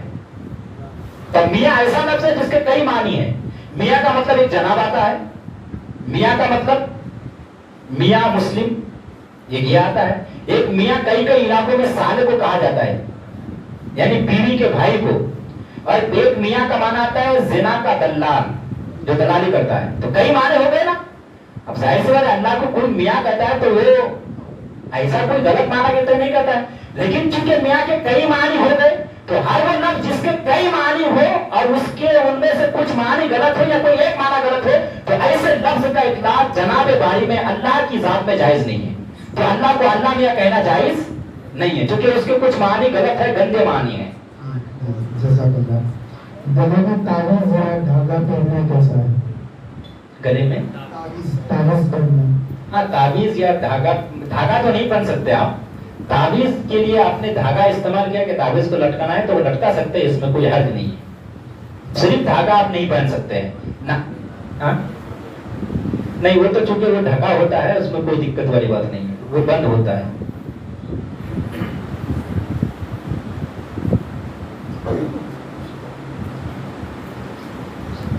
اگر جماعت کے ساتھ عشاء کی نماز ادا کرنی ہو اور 3 وتر کی جماعت بغیر پڑھے چلا گیا ہو، جماعت چل رہی ہو اور 3 وتر جماعت کے ساتھ ادا کی نہ ہو تو کیا وہ اس کی نماز ہو جائے گی، وہ گنہگار ہوگا یا نہیں ہوگا؟ لیکن وتر کی ان کا سوال یہ ہے، ابھی جو سوال تھا وہ یہ ہے کہ کسی نے عشاء کی جماعت پڑھی جماعت کے ساتھ، تراویح بھی پڑھی، صرف وتر جماعت سے نہیں پڑھی کسی نے، تو اب سوال ہے کہ اس نے تنہا بھی پڑھی کہ نہیں؟ جماعت سے تو نہیں پڑھی، تنہا پڑھی کہ نہیں؟ سوال ایسا ہے، ہاں عشاء کی جماعت پڑھی، لیکن اس نے اگر اس میں لکھا ہے کہ جماعت کے ساتھ عشاء کی نماز ادا کی اور 3 وتر جماعت بغیر پڑھ سکتا ہے کہ جماعت کے ساتھ اس نے 4 رکعت تو پڑھ لی، اگر اس کو الگ سے پڑھنی ہے 3 وتر وہ پڑھ سکتا ہے کہ نہیں؟ ہاں پڑھ سکتا ہے، پر جماعت کے ساتھ پڑھنا بہتر ہے، پڑھ سکتا ہے، اس میں کوئی حرج نہیں ہے۔ وتر کی نماز جماعت کے ساتھ پڑھنا مستحب ہے۔ وتر کی نماز جو جماعت ہے وہ جماعت مستحب ہے، واجب والی جماعت نہیں ہے۔ اگر کوئی شخص تنہا پڑھے، مان لیتے ہیں کہ کچھ لوگ ایسے ہوتے ہیں اگرچہ غلط کرتے ہیں، وہ اگرچہ غلط کرتے ہیں کہ تراویح نہیں پڑھتے ہیں، تو فرض نماز پڑھ کے وہ ایسا تھوڑی کہ جب تک تراویح کی نماز ہونا جائے جماعت سے وتر پڑھنے کے لیے بیٹھا رہے، ایسا تو کوئی نہیں کرتا، اپنی نماز پڑھ کے چلا جاتا ہے نا، تو پڑھ تو لیا وہ۔ وتر کی نماز پڑھنا ضروری ہے، آپ کو پڑھنی ہے، بہرحال نہیں پڑھیں گے تو گنہگار ہوں گے، آپ نے واجب ترک کیا۔ اب سوال ہے کہ اگر کوئی تنہا پڑھے تو نماز ہو جائے گی کہ نہیں؟ تو نماز ہو جائے گی، پر اس نے بلا کے جماعت کے ساتھ پڑھنا افضل تھا، جماعت کے ساتھ پڑھنا چاہیے تھا۔ جماعت کے ساتھ نماز نہیں پڑھی اور وتر جو ہے وہ جماعت کے ساتھ پڑھی، تو اب اس کی 2 صورت ہے۔ دیکھیے کسی نے عشاء کی نماز جماعت کے ساتھ نہیں پڑھی، ٹھیک ہے، بعد میں آیا وہ، تو ظاہر سی بات ہے بعد میں آنے کے بعد ان کی جب تک اچھا تراویح کا جو وقت ہوتا ہے وہ عشاء کی نماز پڑھنے کے بعد ہی شروع ہوتا ہے، صحیح ہے۔ اگر آپ نے عشاء کی نماز نہیں پڑھی ہے 12 بجے رات تک تو تراویح کا ابھی وقت شروع نہیں ہوا ہے، عشاء پڑھیں گے تبھی شروع ہوتا ہے۔ تو اگر امام کی عشاء کی نماز ہو گئی اور مقتدی لوگ کو پڑھ لیا، آپ بعد میں آئے تو آپ آگے ڈائریکٹ فوراً آپ تراویح میں شامل نہیں ہو سکتے، آپ پڑھیں گے تو نماز تو وہ ہوگی پر نفل ہوگی، تراویح کی نہیں ہوگی، کیونکہ آپ جب تک عشاء پڑھیں گے نہیں تراویح کا وقت شروع نہیں ہوگا۔ تو جب تک آپ عشاء پڑھیں گے 2 رکعت سنت پڑھیں گے کم سے کم، تب تک 1 2 رکعت 4 رکعت تراویح تو ہو جائے گی، تو آپ کی تراویح گئی 2 رکعت 4 رکعت۔ تو اب سوال یہ کہ جس نے جماعت کے ساتھ عشاء کی نماز نہیں پڑھی تو وہ وتر کی نماز جماعت کے ساتھ پڑھ سکتا ہے یا نہیں، یہ سوال تھا۔ تو اگر وہ کبھی کبھی ایسا ہوتا ہے کہ کوئی شخص ایسی حالت میں آیا ہے کہ بالکل آخری وقت میں آیا، کب کہ امام ابھی سلام پھیرا، تو وہ جلدی میں جب تک امام 4 رکعت 2 رکعت سنت اور نفل پڑھے تب تک اس نے 4 رکعت عشاء بھی پڑھ لی اور سنت بھی 2 رکعت پڑھ لی، تو اس کو تو ساری تراویح کی نماز مل جائے گی نا، ساری مل جائے گی۔ تو ایسا شخص ہو یا کسی کی 2 4 رکعت تراویح گئی ہو، تب بھی اگر وہ وتر کی نماز جماعت کے ساتھ پڑھنا چاہتا ہے تو پڑھ سکتا ہے، اس میں کوئی حرج نہیں ہے۔ اگر اس کی کوئی تراویح کی نماز رہ گئی ہے 2 رکعت یا 4 رکعت تو بعد میں بھی پڑھ سکتا ہے، اور وہ ایسا بھی کر سکتا ہے کہ امام کے ساتھ تراویح کی جتنی رکعت ملی اس کے بعد آپ الگ ہو جائیے اور جو آپ کی 4 رکعت تراویح رہ گئی ہے وہ بعد میں تراویح پڑھ کے پھر ادھر پڑھ لیجیے. ایسا بھی کر سکتے ہیں آپ, اور تراویح فجر پڑھ کے بھی آپ وہ اپنی ماں تراویح کی نماز پڑھ سکتے ہیں, دونوں کر سکتے ہیں آپ. سبحان اللہ. کبھی کبھی فجر اور عشاء کی جماعت جب کھڑی ہوتی ہے تو کچھ حضرات لائٹ بند کر دیتے ہیں, تو یہ کرنا کیسا ہے کہ یہ نماز اندھیرے میں پڑھنی چاہیے یا اجالے میں پڑھنی چاہیے؟ دیکھیے ایک تو نماز ہے جماعت کا مسئلہ ہے ایک, اور ایک ہے تنہا پڑھنے کی صورت, ایک ہے جماعت کے ساتھ. ظاہر سی بات ہے جماعت کا مسئلہ یہ رہتا ہے کہ عام طور پر بالکل اندھیرا تو نہیں ہوتا ہے. ہو سکتا ہے کہ جماعت خانے کی لائٹ بند ہوتی ہے لیکن باہر کی لائٹ سلگتے اس کی کچھ روشنی آتی ہے, تو اگر مناسب روشنی ہے اور وہ اس سے مراد یہ ہے کہ سب کو نماز میں خشوع خضوع آ جائے اور مناسب روشنی کچھ حد تک رہتی ہے تو اس میں کوئی حرج والی بات نہیں ہے. نماز اندھیرے میں بھی ہو سکتی ہے پر بالکل اندھیرا نہیں ہو جانا چاہیے کہ کوئی دکھے ہی نہ, ایسا نہیں ہونا چاہیے.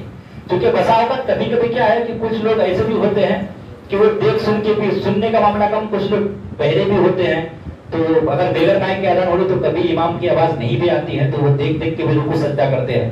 تو اتنا اندھیرا نہیں ہونا چاہیے کہ ایسے لوگوں کے لیے تکلیف یا دقت ہو. اگر تنہا پڑھے آدمی تو پھر تنہا پڑھنے کی صورت میں آدمی کو جس میں خضوع آئے ویسے پڑھے, لائٹ جلا کے اگر اس کو مزہ آئے تو لائٹ جلا کے نماز پڑھے, اور اگر اس کو اندھیرے میں پڑھنے میں زیادہ لطف آتا ہے تو اندھیرے میں پڑھے, اس میں کوئی دقت نہیں. پر جماعت کے ساتھ اگر نماز ہو رہی ہے تو بالکل اندھیرا نہیں ہونا چاہیے. اگر جماعت خانے کی صرف لائٹ بند ہے باقی باہر کی چل رہی ہے اس سے کچھ روشنی آ رہی ہے تو کوئی حرج والی بات اسے نہیں ہے.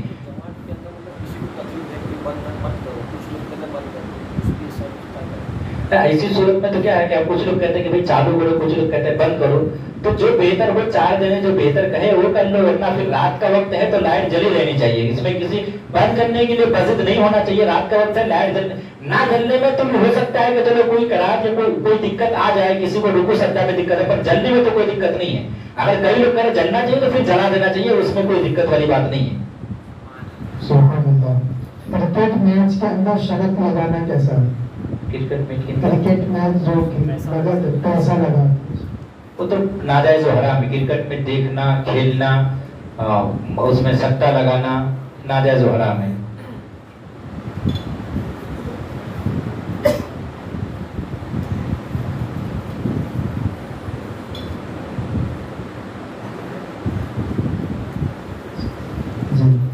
اگر کوئی 2 وقت کی روٹی صرف کھاتا ہو تو اس کو زکوٰۃ کے پیسے سے لباس دلا سکتے ہیں یا نہیں؟ ہاں, زکوٰۃ کے پیسے سے لباس آپ دلا سکتے ہیں. آپ مالک بنا دیں گے تو آپ اس میں کوئی دقت نہیں, زکوٰۃ ادا ہو جائے گی. یعنی کوئی زکوٰۃ کا اہل ہے, آپ نے کپڑا خرید کے آپ نے اس کو مالک بنا دیا تو زکوٰۃ ادا ہو جائے گی. ضروری نہیں کہ آپ پیسہ ہی دیجیے, آپ کھانا بھی خرید کے اس کو مالک بنا دیں گے تو زکوٰۃ ادا ہو جائے گی. ہاں کھلائیں گے, اگر صرف آپ نے کھانا خرید کے مسکینوں کو بلا کے کھلا دیا تو پھر زکوٰۃ ادا نہیں ہوگی. چونکہ اس کا مطلب ہوتا ہے کہ آپ نے مباح کیا. دو مسئلہ سمجھیے, آپ کھانے سے متعلق کا بھی بات سمجھ لیجیے. آپ نے مسکینوں کو دعوت دی اور اپنے گھر کھانا بنا کے زکوٰۃ کے پیسے سے آپ نے کھلا دیا, زکوٰۃ ادا نہیں ہوگی. کیوں؟ کیونکہ زکوٰۃ میں جو اصل ہے, جب سب سے مین جو مدعے کی بات ہے وہ ہے مالک بنانا. تو مالک بنانا کب ہوگا؟ یہ تو مباح کرنا ہوگا. مالک بنانا یہ ہوگا کہ آپ نے پارسل خریدا اور اس کو دے دیا, بھائی گھر جائے تم جیسے چاہو کھاؤ. اگر کسی نے ایسا کیا تو اس سے کوئی زکوٰۃ, اور اسی طریقے سے کسی نے کپڑا خرید کے لیا, زکوٰۃ کے پیسے سے اس کو مالک بنا دیا تو زکوٰۃ ادا ہو جائے گی. جزاک اللہ. کیا ساور میں غسل کرنا کیسا ہے؟ فوارے سے, جو اوپر فوار ہوتا ہے باتھ روم میں وغیرہ, تو باتھ روم کے غسل کرتے ہیں کوئی دقت نہیں. باتھ روم کے اندر اگر آپ غسل کر رہے ہیں, پردہ ہے, یہ ہے, کوئی دقت نہیں. آپ فوارے سے بھی کر سکتے ہیں, ڈنکے سے بھی. تو آخر غسل خانے کے اندر جو ہوتا ہے نا جھرنا ٹائپ کا, ہاں کوئی دقت نہیں اس سے غسل کرنے میں. یہ ہے کہ آپ پانی ہر جگہ پہنچنا چاہیے. اگر آپ پانی کا مسئلہ ہے تو وہ جسم میں پہنچنا چاہیے ہر جگہ. اور ایک مسئلہ ایسا ہے کہ جیسے کوئی گھر میں کل کسی کا رشتے دار ہے تو اس کی کوئی چیز استعمال کر سکتے ہیں, مطلب کرایہ دے کے یا کرایہ نہ دے کے, اس کا کیا؟ دیکھیے کرائے پر تو آپ کسی کی بھی چیز استعمال کر سکتے ہیں. کرائے پر آپ غیر, چاہے وہ بد مذہب ہو چاہے وہ غیر مسلم ہو, آپ کرائے پر کسی کا بھی سامان استعمال کر سکتے ہیں. یہ تو جائز طریقہ, اس پہ حرج نہیں ہے. بغیر کرائے کے آپ اس کی چیز استعمال کریں گے تو دھیرے دھیرے کیا ہے کہ انسیت بڑھے گی, تو ہو سکتا ہے کہ وہ آپ کو لے جائے, لیکن آپ تو لا پائے, ایسا تو بہت मतलब नामुमकिन सा मामला है, हमने तो नहीं देखा है कि कोई किसी को खींच लाए, पर हमारे चले जाते हैं ऐसा देखा गया है। तो बस दूर रहो, इसी में भलाई है। और बाज़ लोग घर से वुज़ू करके आते हैं मस्जिद के दिन, बट और उसमें चप्पल पहनकर मस्जिद में आते हैं, तो पैर धोना कैसा है? अगर पैर बिना धोए मस्जिद में जमात में शिरकत कर ले तो कैसा? वुज़ू घर से वुज़ू करके आए और चप्पल पहन के आए, चप्पल पहन के, हाँ तो कोई जरूरी नहीं, अगर कीचड़ वगैरह कहीं भी कुछ पैर नहीं पड़ा है, कुछ छींटे उटे नहीं आए हैं, तो पैर धोना कोई जरूरी नहीं, बगैर पैर धोए भी वो मस्जिद में आके नमाज पढ़ सकते हैं। और अगर कहीं गली कीचड़ में कहीं पे कीचड़ कोई छींटा उटा आ गया, उनको लगा के भी कुछ आ गया, तो फिर तो धोना जरूरी होगा, क्योंकि कीचड़ वगैरह में क्या है कि कभी नाले गटर वगैरह के पानी होते हैं जो नापाक पानी होते हैं, फिर तो पैर धोना पड़ेगा। और अगर ऐसा कुछ नहीं है, पैर साफ है आपका, तो धोना जरूरी नहीं है।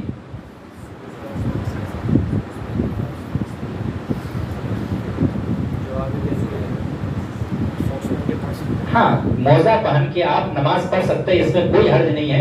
बस ये कोशिश करिए कि नौजवान जो कुछ इस तरह के जूते इस्तेमाल करते हैं जो बहुत फुल होते हैं, उसकी वजह से अगर मोजे में बदबू अगर आ जाए तो इससे कराहत ये होगी कि दूसरे लोगों को भी तकलीफ होगी और फरिश्तों को भी तकलीफ होती है, आपको भी तकलीफ होगी। तो फिर ऐसी सूरत में आप सोच तो ये जो नहीं पहनेंगे बदबू की वजह से, और अगर ऐसी कोई बात नहीं है तो आप मोजा पहन के नमाज पढ़ सकते हैं, इसमें कोई हर्ज नहीं है।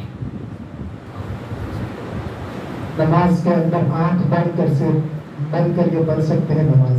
हाँ, देखिए आंख बंद करके वैसे नमाज पढ़ना खिलाफ औला, पर अगर किसी को आंख बंद करके ही नमाज पढ़ने में अच्छा लगता है कि भाई आंख खुली रहे तो इधर उधर ध्यान चला जाता है, लेकिन एक बंद करके नमाज पढ़ने में उनको बहुत लुत्फ आता है, तो फिर वो बंद करके पढ़ सकता है। बल्कि यहाँ तक आया है कि अगर आंख बंद करके ज्यादा लुत्फ आता है तो फिर आंख बंद करके ही पढ़े।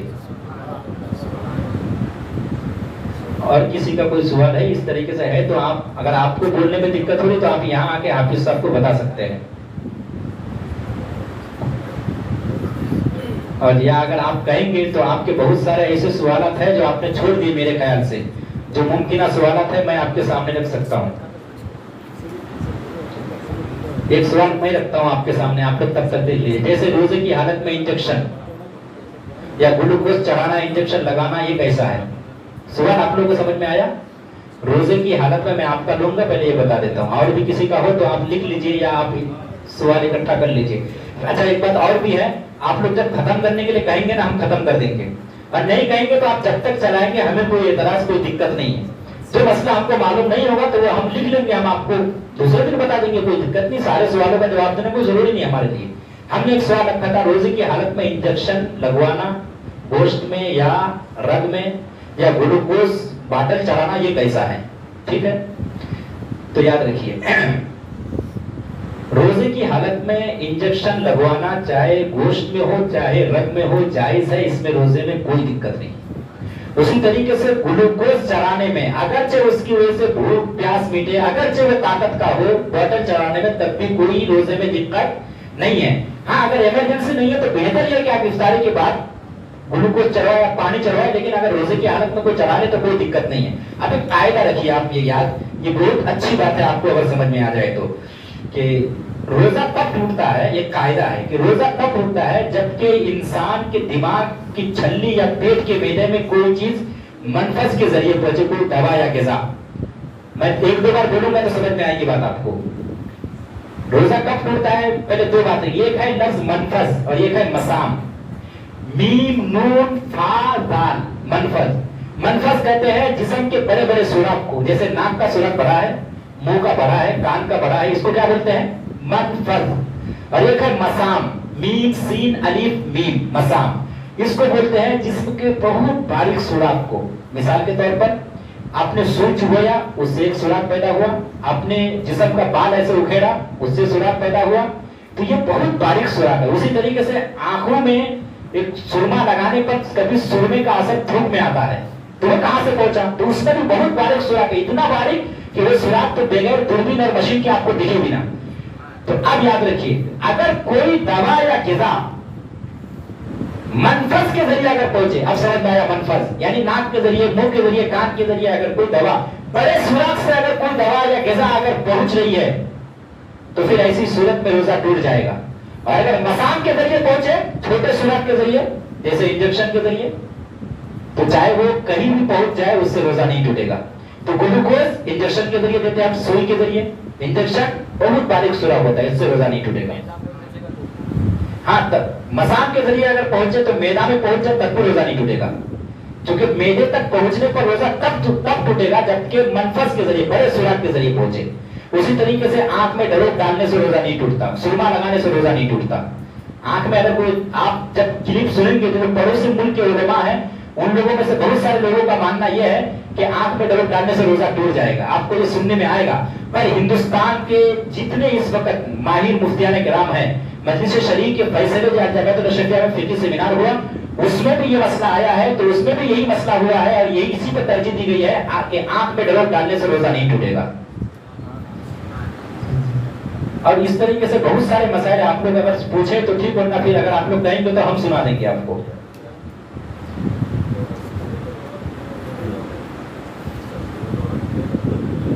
पैर ऊपर कर लेते हैं। देखिए, सजदे की हालत में एक उंगली का, दोनों पैर में से एक उंगली का, कुछ लोगों ने एक एक उंगली का कहा है, लगना फर्ज है, नहीं लगेगा तो नमाजी।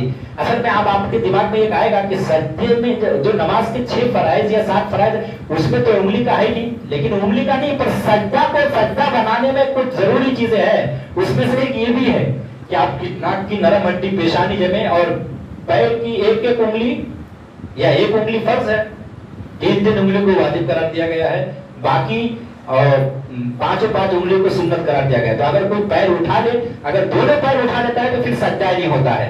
अगर दोनों पैर उठा लेता है, उंगली की पेट लगने का मतलब यानी थोड़ा पैर दबाना है।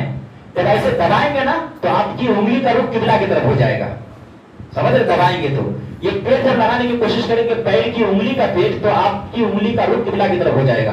तो अगर बिल्कुल भी आपने ऐसे जमीन से उठा ले रहे आप पैर, तो फिर आपका दोनों पैर, तो फिर सजदा नहीं होगा, तो नमाज नहीं होगी। इसलिए सजदे की हालत में इस बात का ख्याल रखना बहुत जरूरी है। एक और सवाल आया है कि तरावीह की नमाज पढ़ रहे हैं और आंख लग गई तो हम क्या करें? जवाब कोई। देखिए, आंख लग जाने से सिर्फ वजू नहीं टूटता है, नींद से वजू टूटता है, पर सिर्फ आंख लग जाने से नहीं।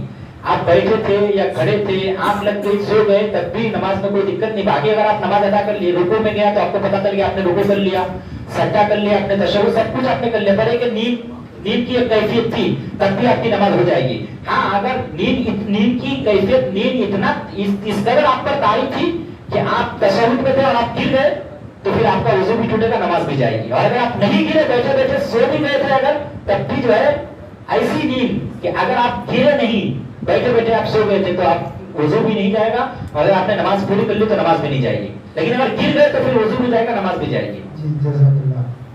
मेरा सवाल आया कि अगर इमाम साहब लेट हो गए 15-10 मिनट, तो कौन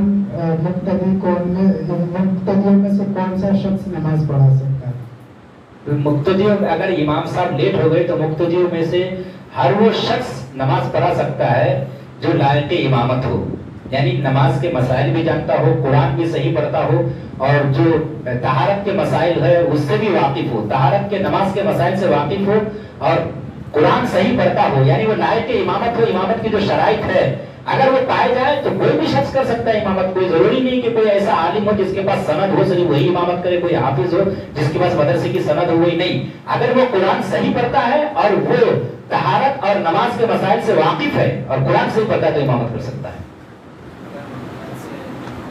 हाँ, अगर कुरान सही नहीं पढ़ता है या ये कि उनको तहारत और वुजू और नमाज के मसाइल मालूम नहीं है, तो फिर तो ऐसा शख्स इमामत नहीं कर सकता है। ऐसी सूरत में अगर इमाम ना है तो हर आदमी को तनहा नमाज पढ़ने का हुक्म है। अगर कोई लायक इमामत नहीं है तो हर आदमी अपनी अपनी नमाज तनहा पढ़े।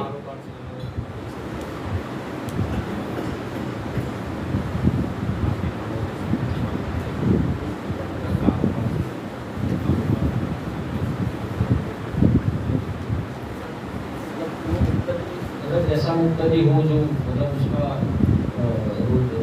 धंधा ऐसा कुछ हो या काम करने का ऐसा जो इस्लाम से बात अल्लाह नाम का मसला हो, ऐसा शख्स जवाब कराए तो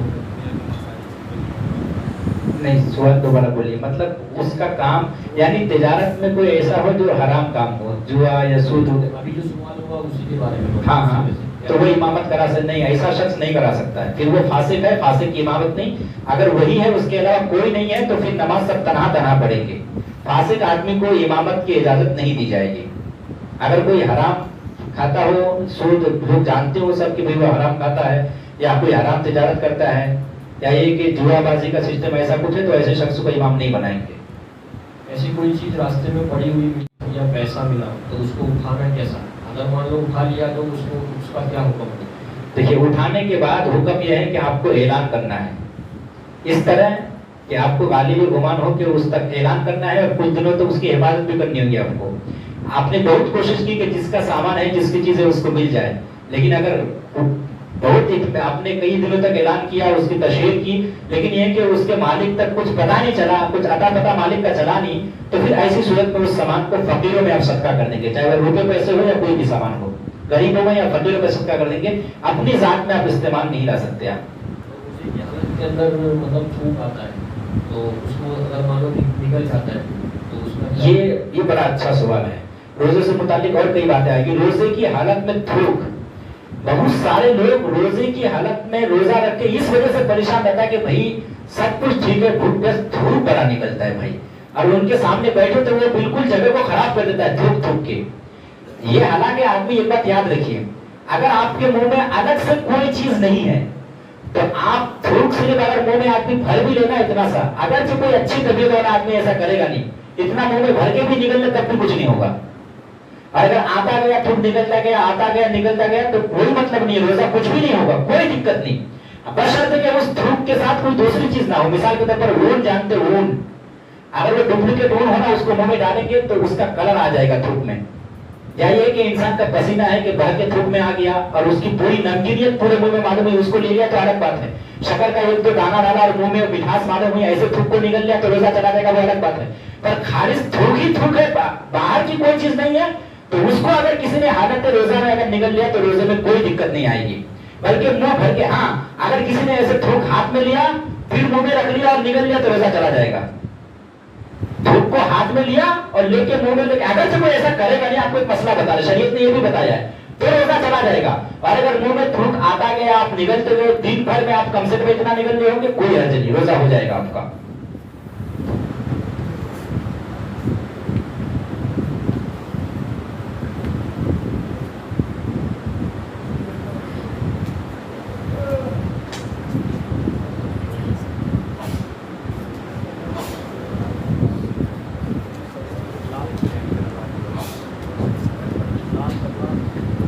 लाल कपड़ा पहनना मर्द के लिए कैसे? उससे जायज है, लाल कपड़ा पहनना जायज है, पहन के नमाज भी हो जाएगी। कपड़ा रेशम का बना है।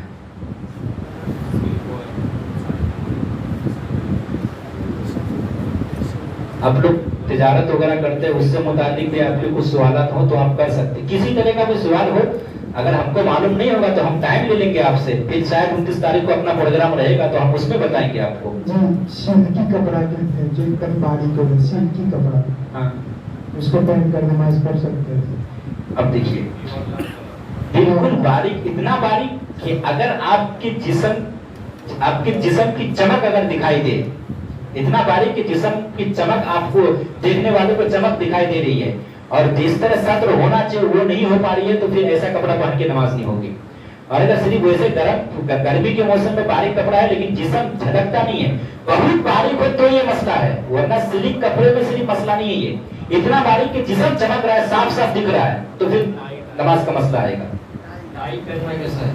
फिर टाई का इस्तेमाल करना जायज नहीं है। और ब्लड डोनेशन रोजे की हालत में और बिना रोजे की हालत में कैसे? हाँ, ब्लड डोनेशन आप कर सकते हैं, चाहे रोजे की हालत में हो या गैर रोजे की हालत में। उसी तरीके से रोजे की हालत में आप ब्लड, आप टेस्टिंग के लिए बीमारी कौन सी बीमारी क्या है, टेस्टिंग के लिए आप निकाल सकते हैं, इससे वजू जाएगा, रोजे में कोई दिक्कत नहीं आएगी।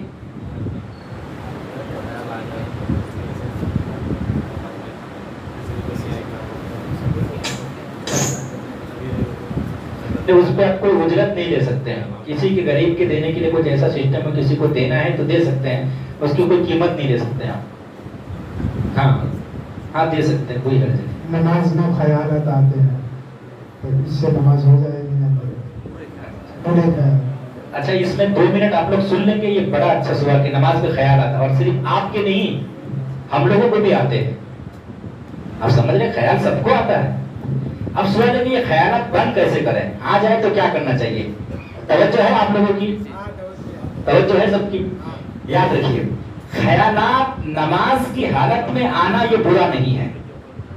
मैं आपके सामने क्या कह रहा हूं, ख्यालात आना बुरा नहीं है। जो ख्याल आए उस ख्याल में गुम हो जाना, उस ख्याल का गुलाम बन जाना, ये बुरा है। ख्यालात आ रहे हैं और आप ज़हन से जो है तीन में उसको भगा भी रहे हैं, अच्छी बात है ये अच्छी। हमने क्या कहा, ख्यालात आना बुरा नहीं है, उस ख्यालात में मुब्तला हो जाना, उसमें घुस जाना। जैसे आपको प्याज, राशन की दुकान, साग सब्जी की दुकान, साग भाजी की दुकान, किराना, इसकी उसकी दुकान आप याद आ रही है और आप भगा दे रहे ज़हन से, आ सकती है यार, आपने उसको भगा देगा नमाज की हालत में, धीरे धीरे आप उसको दफा भी कर रहे हैं, ये अच्छी बात है। लेकिन आप प्याज की दुकान की याद क्या आ गई, आप घुस ही गए, ये भी गलत है। समझ रहे हैं? आप समझ कि इसको दफा कैसे किया जाए। एक बात ये समझ में आ गई कि ख्यालात आना बुरा नहीं है, उसमें मुनहमिक हो जाना, उसमें मशगूल हो जाना ये बुरा है। तो कोई भी इंसान बुरा होना दाखिल होना चाहता नहीं है, ख्यालात में मशरूफ होना चाहता नहीं, बल्कि वो दूरी करता है। तो अगर ख्यालात आए तो ये कोई बुरा नहीं है, उसमें मशरूफ हो जाना बुरा है। अब सवाल है कि उस ख्यालात को दूर कैसे करें, ये हम आपको एक इलाज बता देते हैं। ख्यालात को दूर कैसे करें, बता दें ये इलाज कि इसको दूर कैसे करें। याद रखिए, आखिर नमाज के लिए वजू क्या है, शर्त है ना। वजू के बगैर नमाज होगी नहीं होगी। तो आदमी नहा धो के है, सब कुछ पाक साफ सुथरा है, सिर्फ वजू नहीं है। इस्लाम ने ये क्यों सिस्टम रखा, नमाज से पहले वजू करो। आप सिस्टम समझिए पहले, आप ये क्यों रखा ना, इस्लाम ने ये सिस्टम, शरीयत ने सिस्टम क्यों बनाया कि आप नमाज से पहले वजू करो। देखो अगर ये इजाजत होती ना कि वजू नहीं, आपको सिर्फ पाक होना है, मतलब गुस्ल होना है, तो इंसान दुकान बंद करता, आता नमाज में, तो सिर्फ दुकान ही में रहता, फिर वो किस में रहता, दुकान में ही रहता। इस्लाम ने सिस्टम बनाया क्या, वजू का। अब जब इंसान आएगा दुकान से, हाथ धोएगा, गर्म के मौसम में गर्म पानी, ठंडक के मौसम में ठंड पानी, वजू करेगा, कुल्ली करेगा, तो वजू करेगा, उसमें वो इतने सारे आजाद होंगे। इतने दरमियान में क्या होगा कि दुकान के मामला से, झमेले से वो तब तक निपट जाएगा, मतलब इतनी ताखिर हो जाएगी वजू वगैरह बनाने में कि थोड़ा सा वो अपने कारोबार से दूर होगा, और फिर फ्रेश भी हो जाएगा, सुकून भी, एक शांति भी मिलेगी, फिर नमाज में खड़ा होगा। एक तो इससे ख्यालात कमाएंगे। आपका वजू है तब भी आप करिए, ताकि थोड़ा वक्त लगे, तो वजू से क्या है कि नूरुन अला नूर, समझ रहे, अच्छा रहेगा। वजू है तब भी, एक चीज ये। दूसरी बात ये कि नमाज में चलो कुछ फराइज, कुछ शराइत तक, मुस्तहबात का क्यों सिस्टम है नमाज में। जैसे मुस्तहब का मतलब ये है कि भाई आपको कान यहाँ तक उठाना है, तकबीर तहरीमा शर्त है, पर हाथ उठाना क्या है, सुन्नत है। ये सुन्नत क्यों रखा गया है, आप समझ रहे कि भाई यहाँ छूना है, ये मुस्तहब तरीका है, ऐसे हाथ बांधना है। चार आइम्मा में से एक के नजदीक, इमाम अहमद बिन हंबल के नजदीक गालिबन ऐसा है कि हाथ छोड़े रखना है, तो किसी के लिए बांधना है। और क़याम की हालत में सज्दे की तरफ देखना है, रुकू की हालत में पैरों की उंगलियों की तरफ देखना है, सज्दे की हालत में आपको नाक और हथेली की तरफ, नाक की तरफ देखना। ऐसा सिस्टम क्यों है नमाज में, यानी नमाज में मुस्तहबात क्यों है, आप समझ रहे हैं।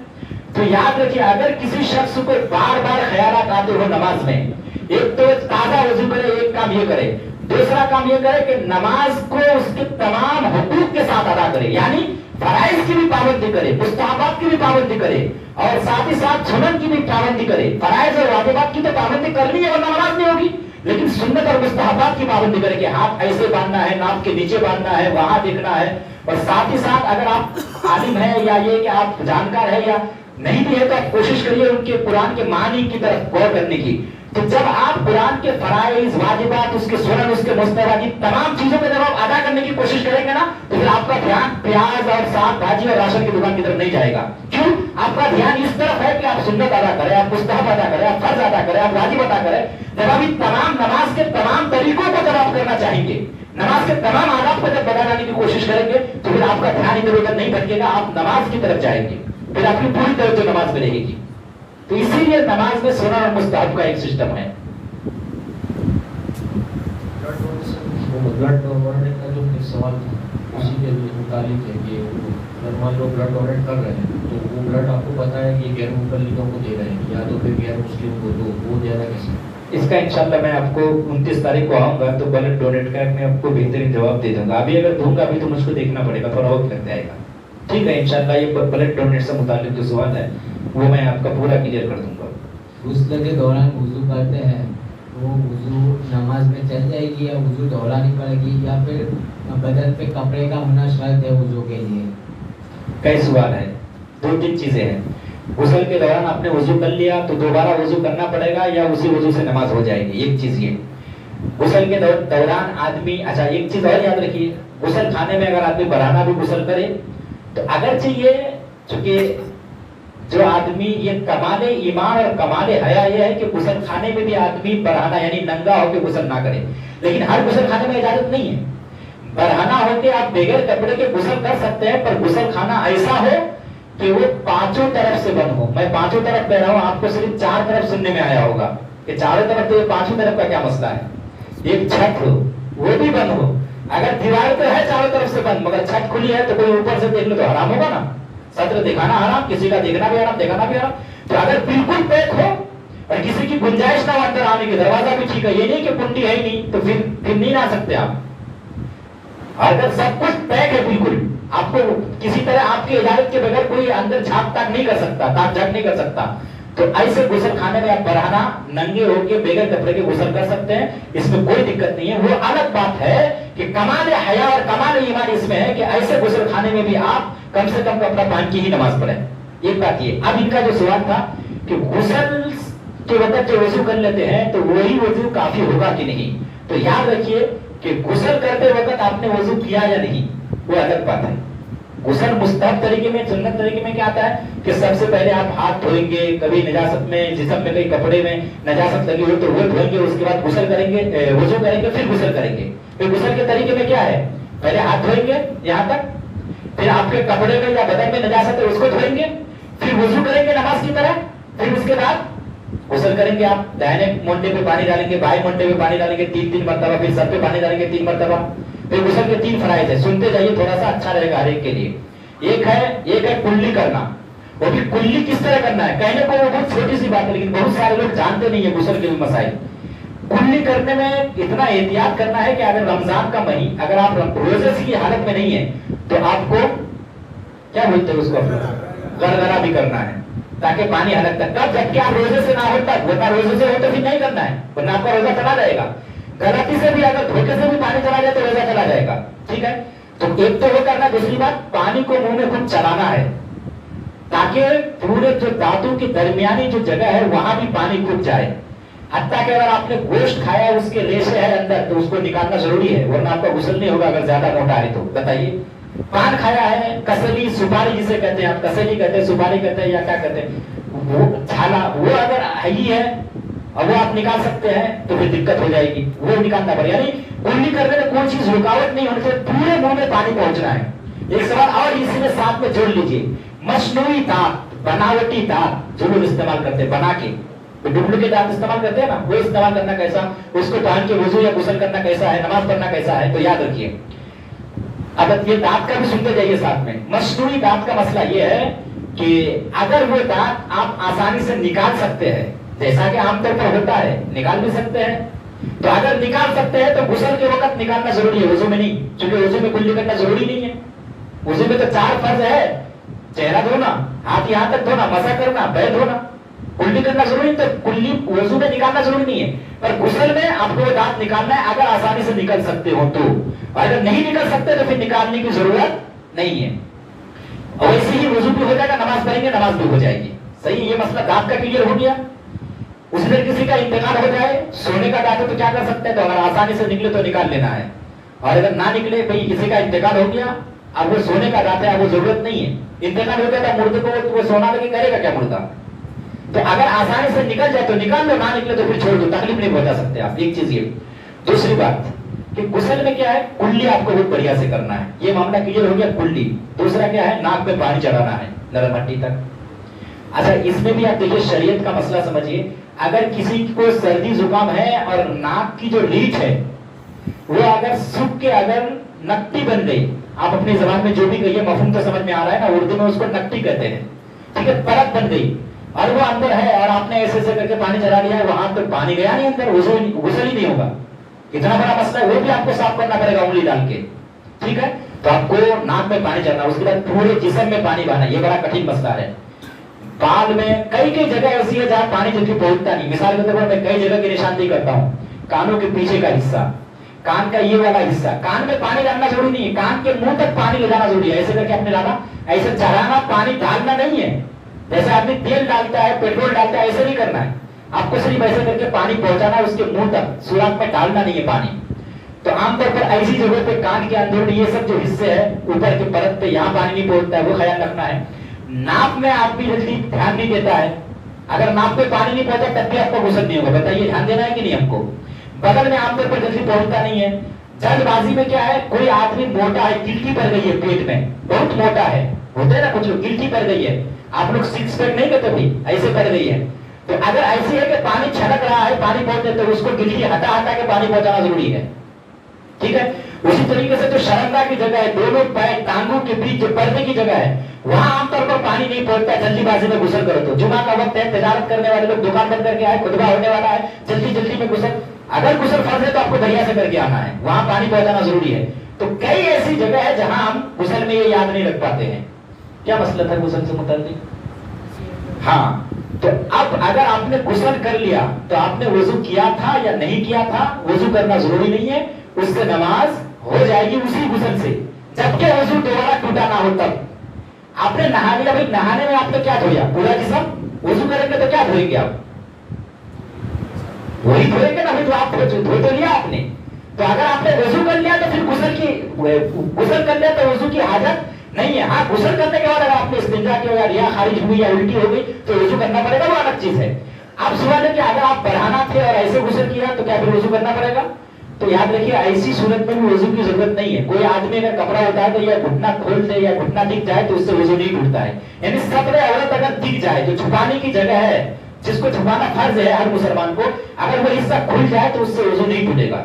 समझ रहे? तो अगर किसी ने बढ़ाना हो कि गुस्ल किया तब भी उसको वजू दोबारा करने की जरूरत नहीं, उसी वजू से गुस्ल भी हो गया, उसी वजू से नमाज हो जाएगी।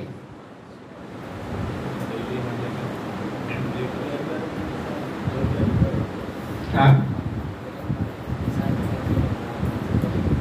नहीं, गैर महरम औरत के साथ हज या उम्रा कुछ भी नहीं कर सकते हैं।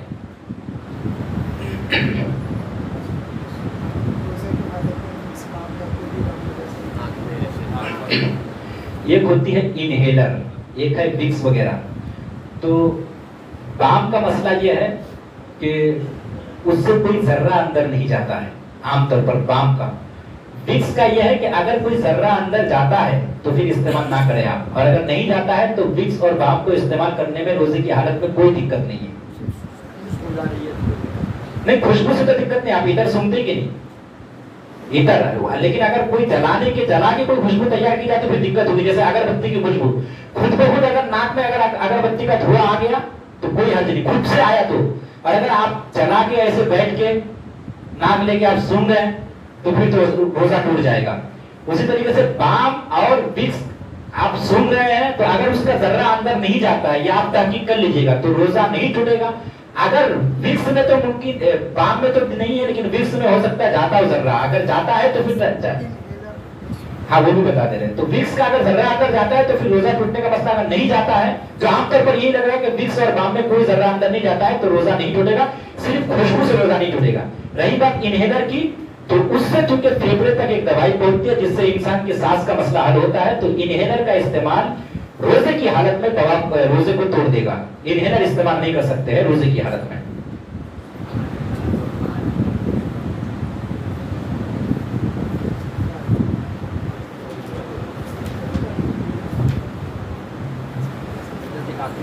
हाँ बताइए। Two wheeler bike, four wheeler गाड़ी और मोबाइल फोन से दलाली करना कैसे? जैसे कमीशन लेना, इधर से लेकर पहले दिया, बीच में कमीशन ले लेना, हराम में हलाल है क्या? कमीशन लेने का मतलब मफहूम जैसे ये होता है कि इससे खरीदा उसके पास बेचा, इससे खरीद के उसके तो तिजारत है, 10,000 में लेके 12,000 में बेचा, तो इसमें कोई दिक्कत नहीं है। कमीशन का आप वाजे करिए कि कमीशन का क्या मतलब है। उसका पैसा लगता नहीं, इधर से लेकर उसको दे दिया, उसका कमीशन लेकर उसका कोई पैसा लगा ही नहीं। हाँ, उसका पैसा लगाए नहीं तो फिर ये जायज नहीं है। अब उसका पैसा ही नहीं लगा तो किस चीज का वो पैसा ले रहा है? पैसा भी नहीं लगा, सिर्फ ये तो दलाली हो गई। तो इसके, और अगर वो उसको बाकायदा अपना पैसा लगा के खरीदा तो फिर उसके बाद 10 का वो 20 में बेचे तो जायज है, कोई हर्ज नहीं है।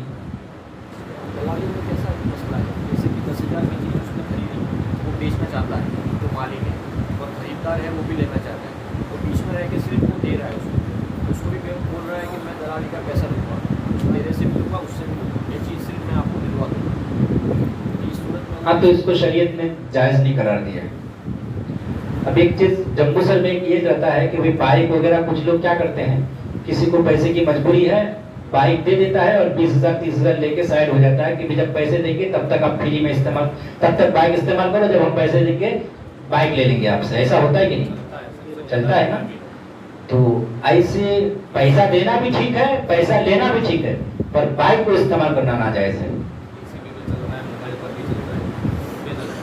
हाँ, तो मैं क्या कह रहा हूँ आपको, पैसा लेना भी ठीक है कि आदमी मजबूरी में उधार लिया और गिरवी रखा इसलिए कि भाई हम कहीं भाग नहीं रहे, अगर हम नहीं दे पाए तो आप इससे पैसा वसूल कर लेना, तो वो सामान दिया जाता है। पैसा लेना भी ठीक, देना भी ठीक, पर वो जो सामान गिरवी रखा, वो शय मरहून को, वो गिरवी रखी हुई चीज को इस्तेमाल में लाना, उससे फायदा उठाना, ये हराम है। ठीक हो गया? चलिए इंशाल्लाह जो कुछ भी इस तरीके से अगर सवालत हो आपके, तो आप वैसे भी आप फोन फान पे भी हमसे मालूम कर सकते हैं, आप अपनी जरूरत पूरी कर सकते हैं। हम शहर जम्मूसर ही में रहते हैं, या हम फिर इंशाल्लाह 29 तारीख को आपके यहाँ आएंगे, तो फिर उसमें भी आपको कुछ सवालत हो तो आप उसके लिए 10-15 मिनट का आप वक्त रख सकते हैं। बोलने में लज्जिश भी हो, आपके सुनने में, हमारे सुनाने में हम इस्तिगफार करते हैं। अभी आप भी करें, अस्तगफिरुल्लाह रब्बी मिन कुल्लि ज़ंबि व अतूबु अलैहि व मा अलैना इल्लल बलाग। अस्सलामु अलैकुम व रहमतुल्लाहि तआला व बरकातुहू।